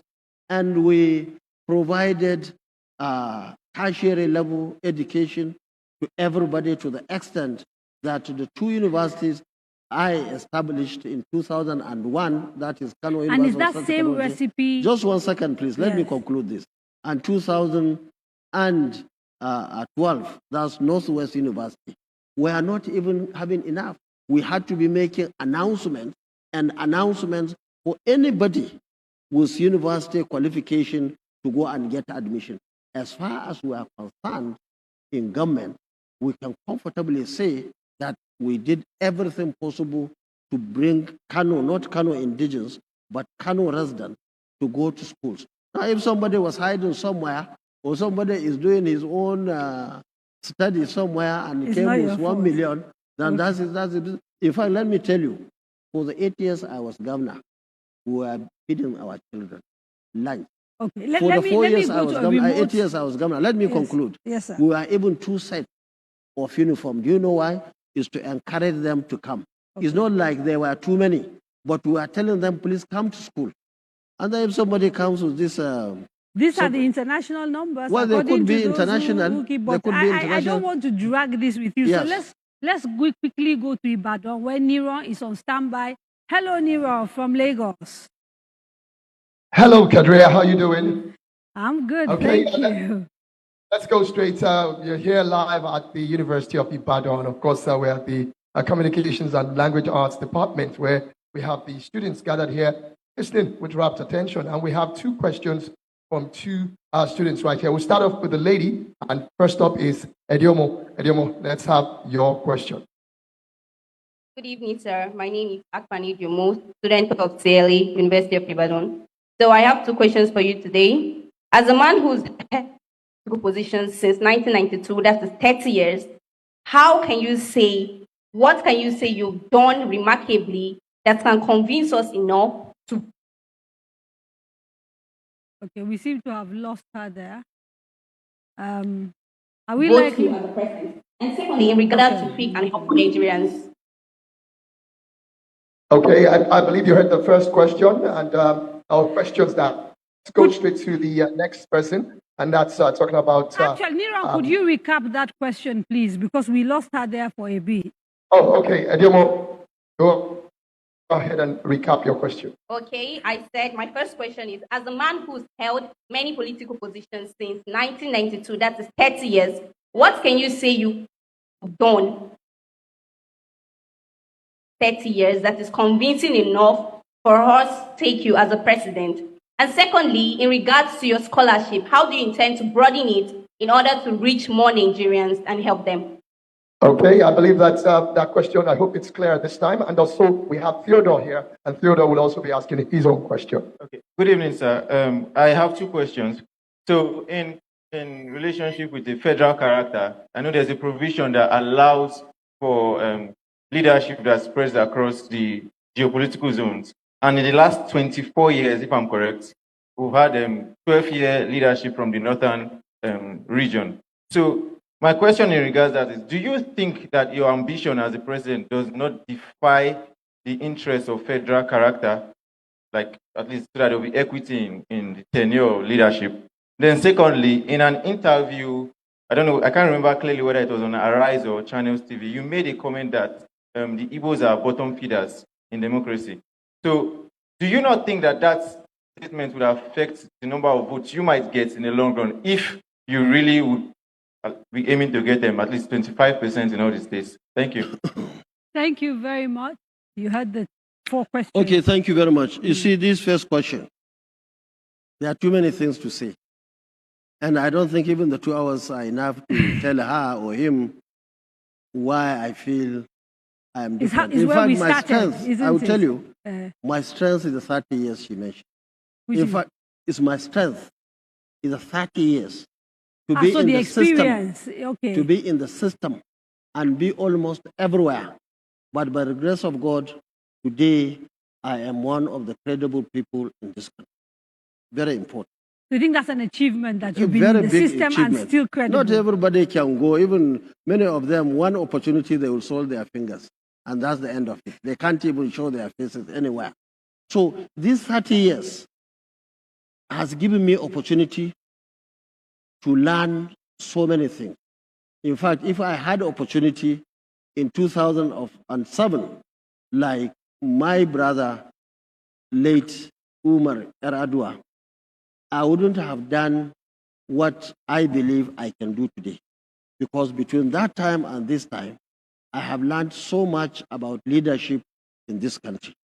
And that was why when I was governor 1999-2011, I left for 8 years and came back second term, 2011-2015.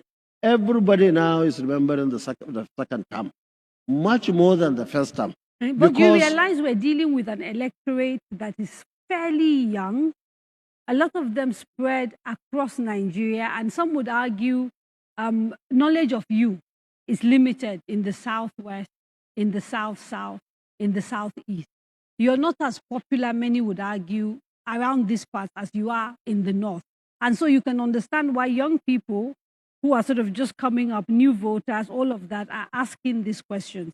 And does that pose a challenge actually for you and your candidacy, given the fact that primarily people think of you as being very strong in the North, but fairly unknown in the South? You see, we always tell our friends that just don't meet somebody in the airport or somewhere on the road and pass judgment on it.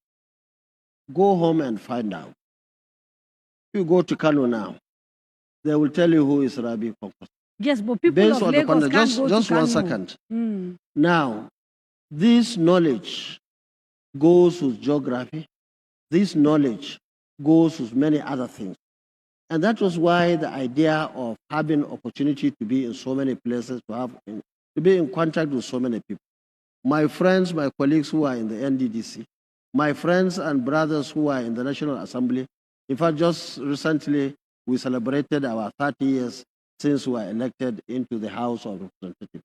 So the point is that we have the opportunity to go around in this country, to make friends, to make contact. And that was why when we brought out this party, the NNPP, within a very short period of time, so many Nigerians joined the party, not because of the letters of the NNPP, no, because of the credibility of Rabiu Kwankwaso, because of the credibility of the board chairman, because of the credibility of the leadership of our party from the national to the wards, and so on and so forth. And so that I'm was happy why to it report, went like wildfire. Okay, and now we have the structures in all the wards, in all the local governments, in all the states and zones and the national level. And it is because of those 30 years she mentioned that today our party is number one party. I will tell you, let me tell you. Okay, no, it's just that the bishop is here. I will tell you. And I'm trying to see if we can bring him on as quickly as possible so Who? that your running mate. No, he will come. He's there. He's always Yes, so he has gone for an assignment. We will take a short break because he's around. I want to bring him on stage. And because my directors are telling me we will take a short break. Then when we come back, you will take the other questions that were asked about your comments about the Igbos, etc., etc. I haven't forgotten. We will give you that opportunity to respond. I promise. Don't go away. Join us in a minute. You're watching The Candidate.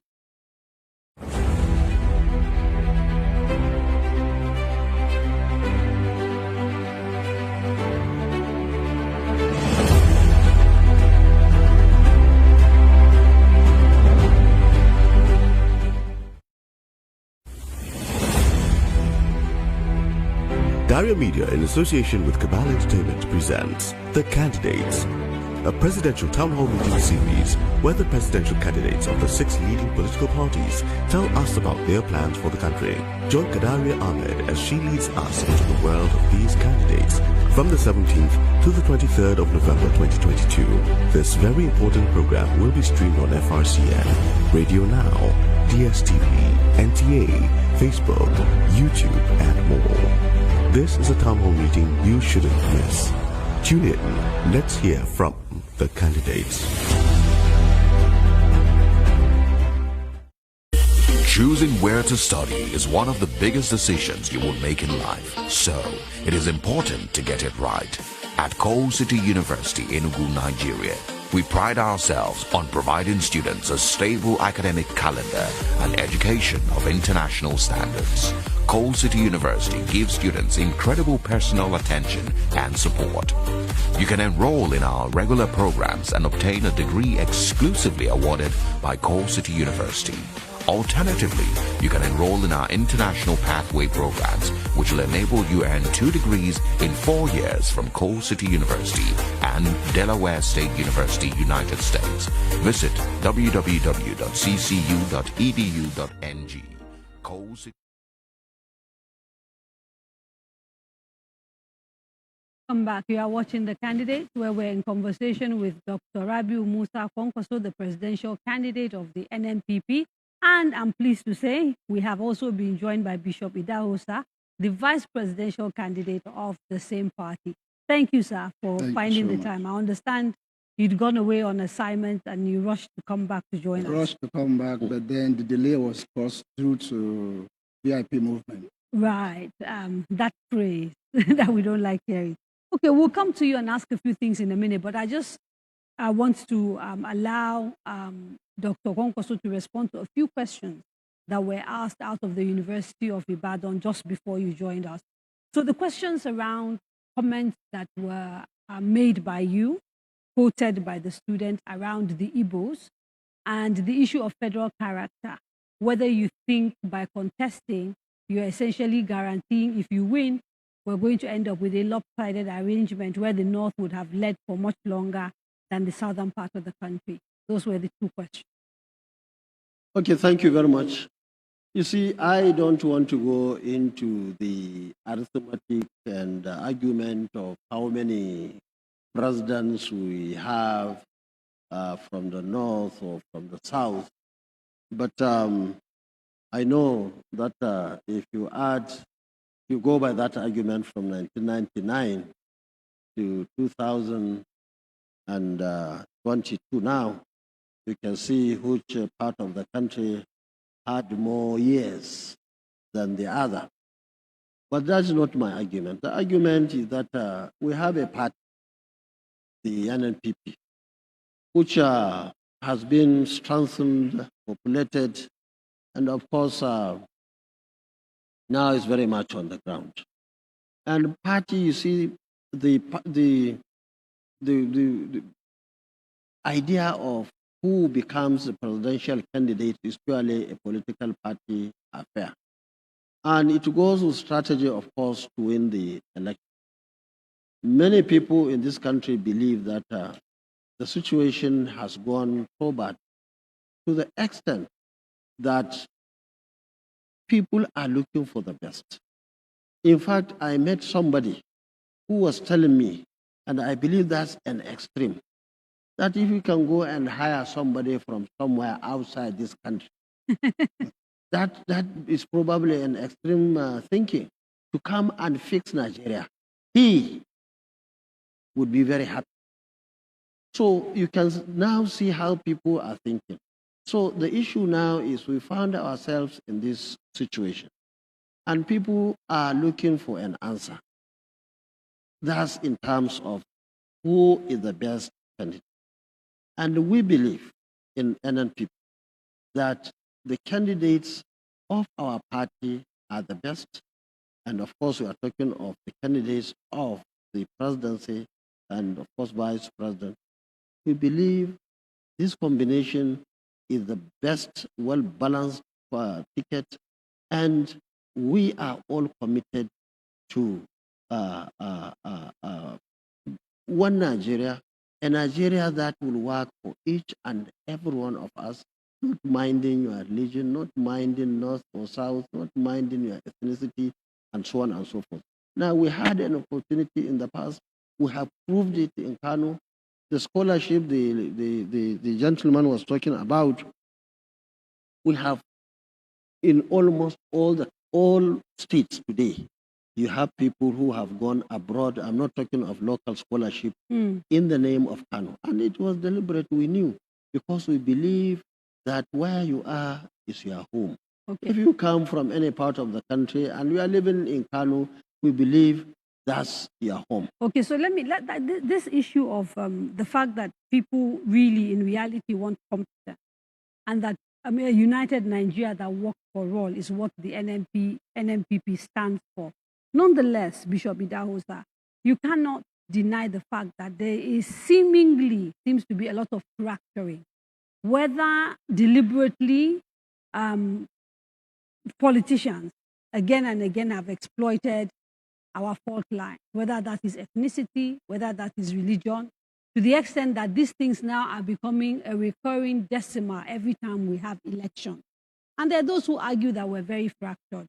So how does the NNPP intend to unite Nigeria in real practical terms? In real practical terms, it's all about leadership, where you find what drives the system is on the wheel of transparency, justice, equity, fairness, inclusivity, and trust is built. Once trust is built, things will begin to run their course. But you see, when we have selfish people, greedy people, who are not lovers of the country, they accumulate so much. And that's why you find the lopsidedness in nepotism, where people don't observe federal character. They And they always will think they'll be there forever. They are not. The God factor is a big factor. When you fear God in leadership and able to say what you want to do, and then surround yourself with people who will tell you the truth, it doesn't matter whose ass is God, then Nigeria will be a better place for everyone. Let's go to a few of our remote sites because we're running fast out of time, and it's really important that we get all the 6 sites in. Can we connect to University of Maiduguri, please?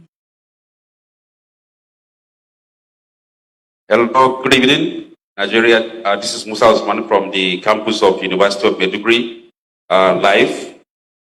We have been following the conversation taking place between Kadria and Senator Rabiu Musa Kwankwaso, and his running mate that has just joined us. It has been very interesting, and the students here have been following the discussions. We have a couple of questions from 2 students, Ifeanyi and Yasir. Ifeanyi. Good evening, sir. Please, I have 2 questions to ask you. The first is on education. Sir, I want to know, because it's unarguable that education is the lifeline of every nation. And we've been ravaged with several strikes, particularly the tertiary arm of the education system.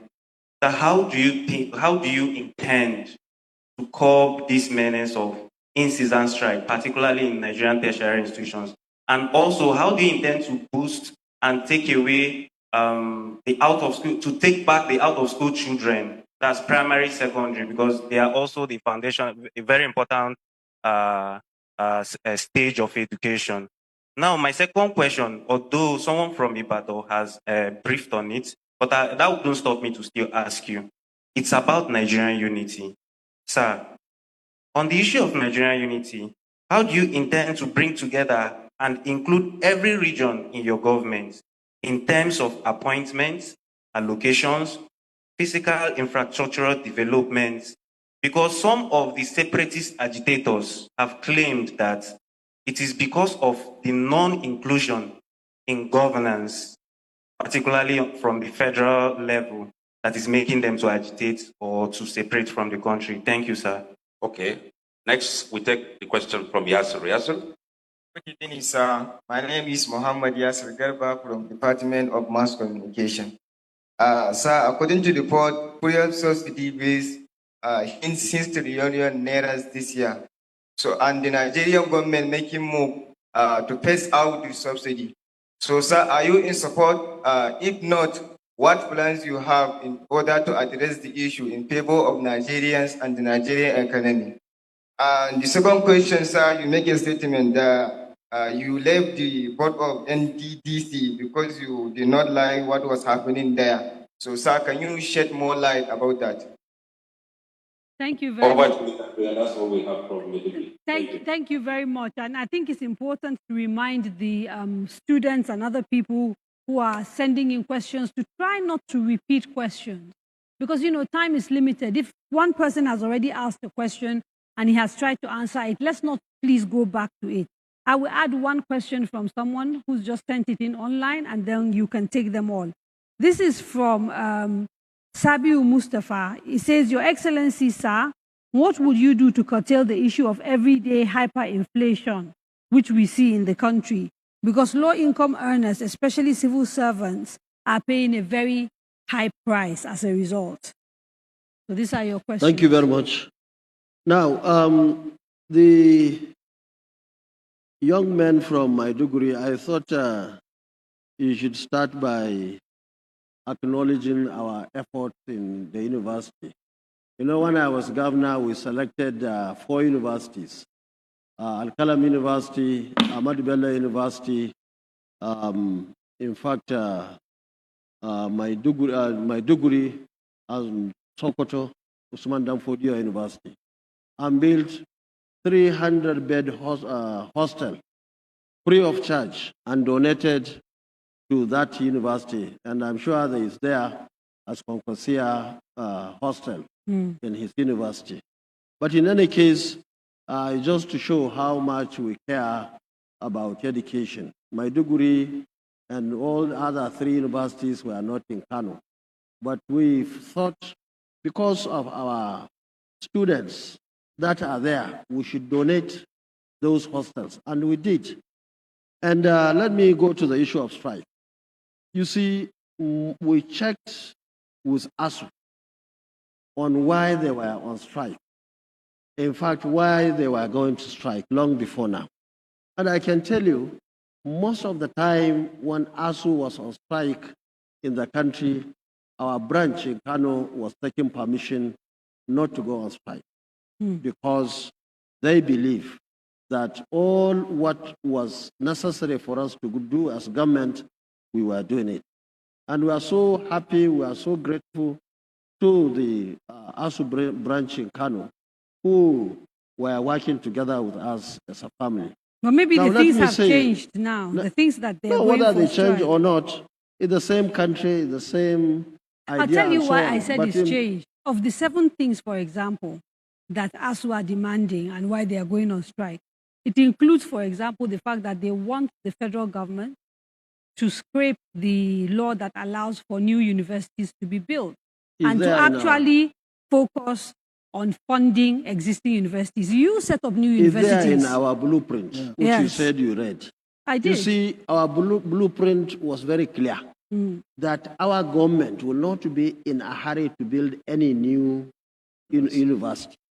We were going to concentrate on strengthening our existing universities because we felt it is very No, critical. you needed to for us. clarify because earlier you had talked about building new universities. I have read your blueprint. No, The people no, watching you can show. have I not. will, somebody, You know I can what ask I somebody mean? to show you. What we said is very clear. Hostels, maybe accommodation. Yes, Maybe no, that's- I'm not. I'm saying we're having a conversation that many people have not read your manifesto. That's My what I'm job telling is them. to bring it out so that That's you can why explain. I'm bringing out now. Yes. That's why I'm saying in our blueprint, we made it clear that our administration would not be in a hurry to establish new university or any tertiary institution, but will be in a hurry to make sure that all what ASU was saying is in line with also our belief that as at today, we have enough universities and other tertiary institutions. What we don't have is the level of quality in terms of the size that we are going to improve every sector, every part of our universities, ranging from laboratories to workshops to hostels. I think we spent enough time on education because I'm looking at the clock and there are a whole lot of other questions. So should we move to the next one on subsidy? Yes, and out of school children, I mentioned it. Appointment, Nigeria, unity of Nigeria. Of course, we have all friends from all over who are qualified to be appointed into our government. Of course, that's the only way you can have peace. And even to you yourself to have peace in mind, you need to go for every part of the country in terms of appointments. Now, oil subsidy is a big problem. It's a big issue. And we have seen it. All of us are aware of the level of corruption that is happening in that sector. And that's the first place of all. Stop the corruption. Make sure that every liter. But they say that- a corruption fights back. So how will you stop No, the no, no, corruption? no. We fought corruption over the years. If you see corruption fighting back, probably your hands are also not clean. So we have been fighting corruption over the years, and that was why we had all the money we required for projects and programs in all the opportunities that we had. The issue of NDDC, what happened, is exactly this issue of people taking money left, right, and center. But what I you did was highly you didn't stay and fight and clean it up. No, you no, no, left. no, no. What I did was just write a letter and politely tell President in the letter that so many things were happening. And I went and told him. And of course, at that time, probably he didn't understand. But at the end of the day, he accepted. He said, give me your replacement. I told him that, sir, this place has these issues you want me to. He said, yes, give me a replacement. He insisted. I said, okay, As the president, I have to give you, I give him my party chairman at that time. Okay. I can tell you, few months after, Yes. the whole board has to be dissolved. Okay, and talking about NNDC, Bielsa is on standby. Let's hear what they have to say. Hello, Victor. Welcome to Bielsa State. It's been very interesting listening to Senator Rabiu Kwankwaso, and we have two people that want to ask questions. I'll call on Belasai first, and Dressman will be on cue. Yeah, good evening, sir. My name is Pelesai Desmond. Desmond, and I'm an economist. I would like to ask you a very important question. Considering the fact that the Nigeria economy depends on this crude oil, and up to date, our refineries are not actually working. And I find it somehow bad. Actually, I want to know your opinion on this the modular refinery, which is the bunkering oil. I want to know if you are in support of it or not, because way back, this our recent flood, I will tell you that Bayelsa actually we patronize this crude oil products. Instead of we patronize this crude oil products and it help us. And I will tell you that this product is actually up to 80 to 90% good compared to the normal fuel that we use from the filling station. Thank you very much. Okay, the next person is Dressman. I would like him to ask his question quickly. Yeah, Dressman Denepre is my name from the Department of Philosophy, Niger Delta University. Your Excellency, my question is on overflooding. Overflooding has become a recurring decimal in the southern states. And if you become the president of this country, what practical steps, knowing that neighboring countries are releasing waters from their dams to this country that is causing the overflooding in the country? What will you do to mitigate or solve the problem of flooding in this country if you are elected as the president of this country? Thank you, Your Excellency. Okay, thank you very much, Kaderia. That's it from. Thank you, Victor. And let's go straight to the University of Abuja because we have about just 15 minutes. I'd like to get all the remote sites in, and then we'll come back to the candidates to round up. The University of Abuja, please.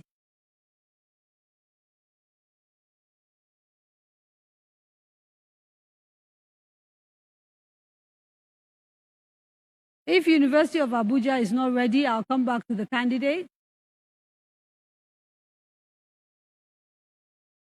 Abuja is not. Let's shout. I can see them, so I don't understand why we can't hear them. Okay, can you hear me now? Can you hear me now? We can hear you. Go ahead, please. Okay, good evening, Kaderia. Thank you for joining us here at the University of Abuja. Quite an engaging conversation there. The students actually have a bunch of questions, but because of time, we'll just take 2 questions. I'm starting with Mansour. Mansour, please go ahead with your question. Stand up. Good evening. My name is Mansour Abdullahi from Department of Microbiology. Sir, if by chance you are the president of Nigeria today, my question is, how do you intend on resolving the issue of IPOB in the Southeast? And then the second question I have is, how do you intend to resolve the issue of girl-child education and early marriage, which is rampant, especially in the North? Thank you, sir. Okay, thank you, Mansour. The second person is Lukman. Lukman? Hello, good evening. Hello, good evening. My name is Lukman Zukulai Temitayo from Department of Animal Science. My question goes thus. If you are being intended as Nigerian president, how do the candidates intend to curb the menace of unemployment and ensure that students, after leaving school, are equipped with the right skills to ensure that they are employable and their job for them? Thank you very much. You know, we are on the NTA. The 9 o'clock news is sacrosanct. They will not allow us to go beyond that time. So to recap the questions quickly, and if we could have short answers, modular refineries and how the people of Bayelsa sort of use them, and they're very useful. The issue of overflooding, how to deal with IPOB, early marriage, and how to give people skills to ensure that they're employable. Thank you very much.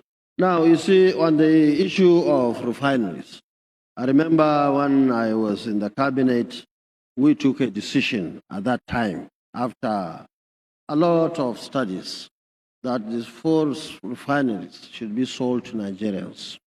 Very, very serious Nigerians who would take over and, of course, run them privately, so that at the end of the day, government can benefit from taxes and so on.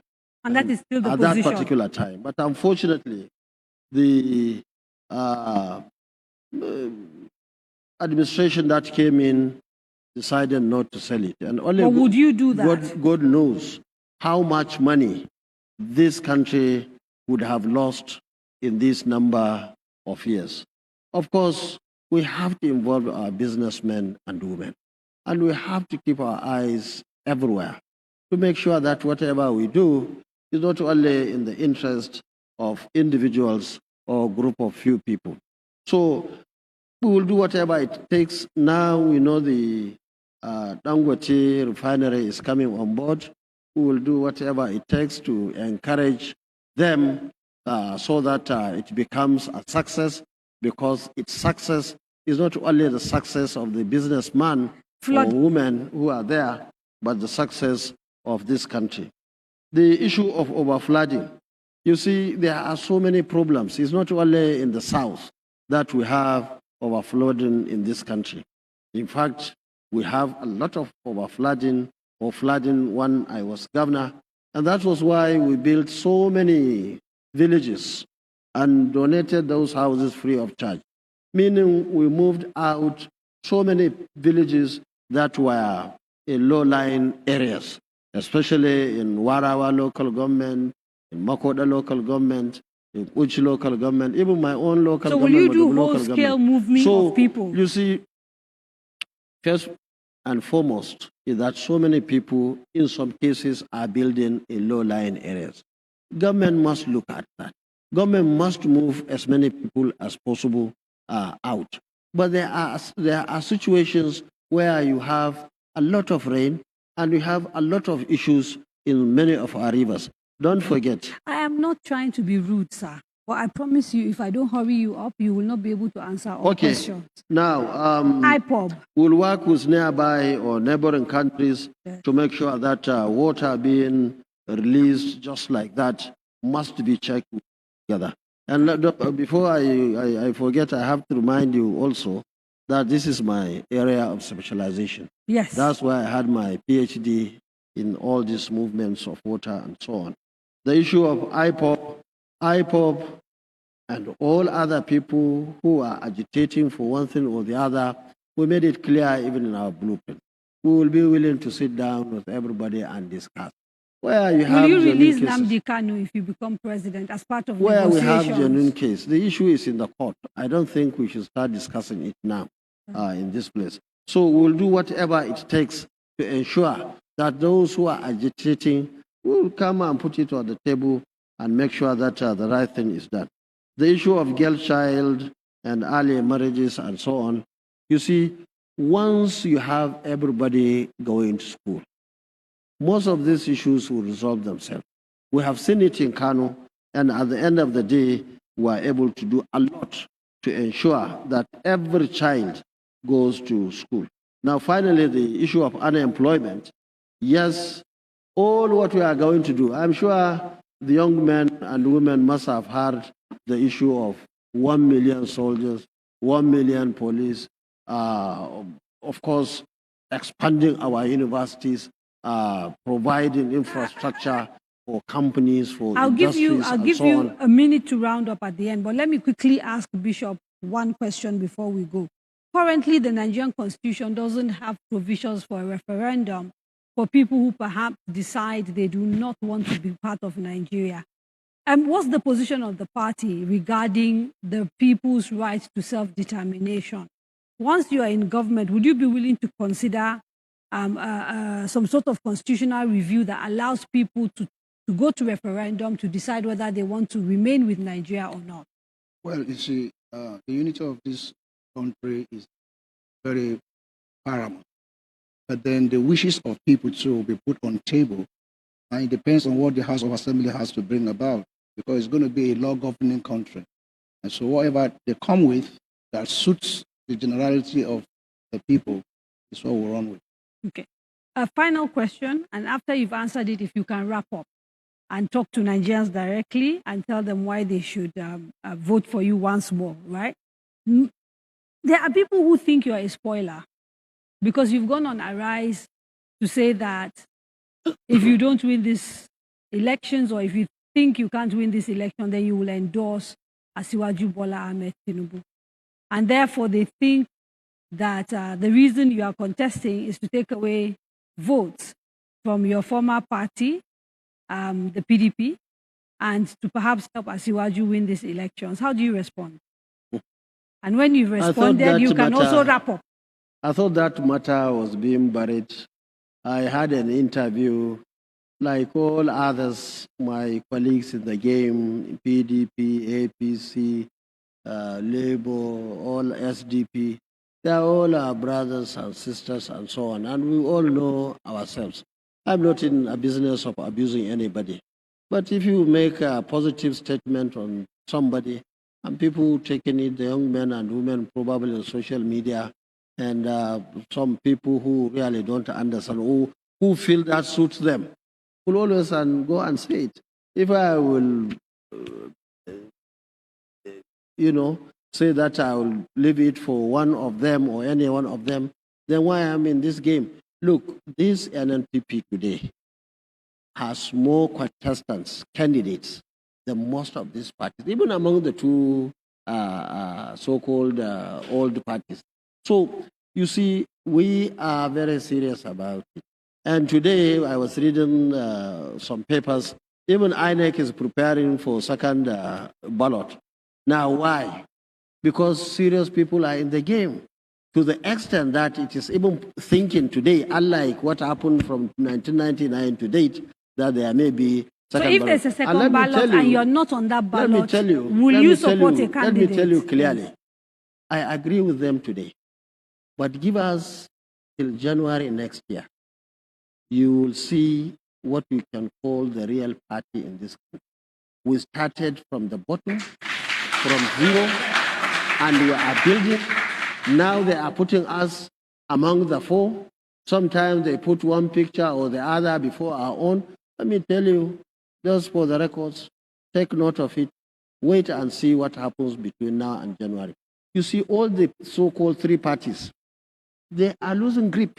It's just, and there is nothing, absolutely nothing, any of them will do to change this trend coming down. It's only the NNPP whose graph is going up. And you see, our strength is not based on the so-called big names and so on.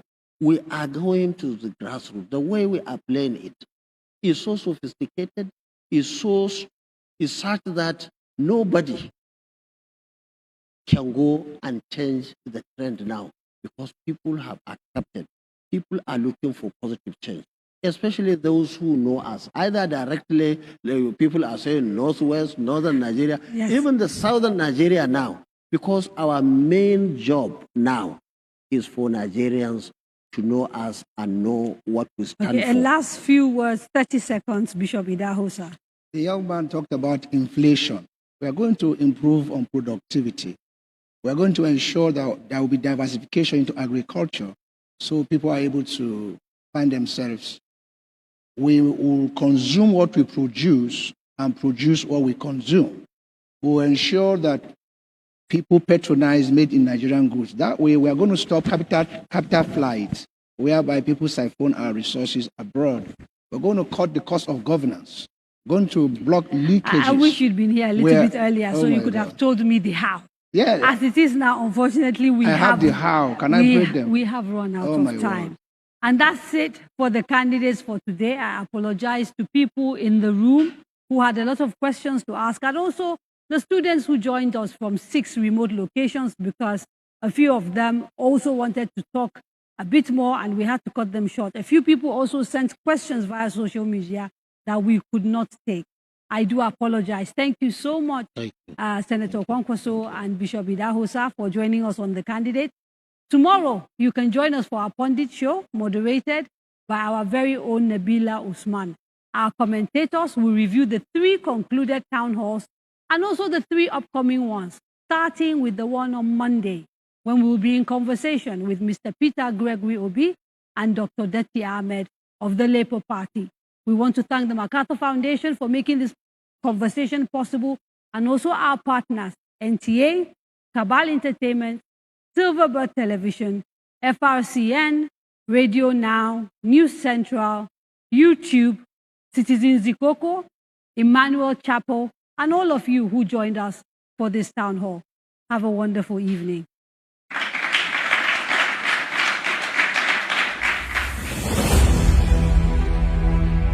Daria Media, in association with Cabal Entertainment, presents The Candidates, a presidential town hall meeting series where the presidential candidates of the 6 leading political parties tell us about their plans for the country. Join Kadaria Ahmed as she leads us into the world of these candidates from the 17th to the 23rd of November 2022. This very important program will be streamed on FRCN, Radio Now, DSTV, NTA, Facebook, YouTube, and more. This is a town hall meeting you shouldn't miss. Tune in. Let's hear from the candidates.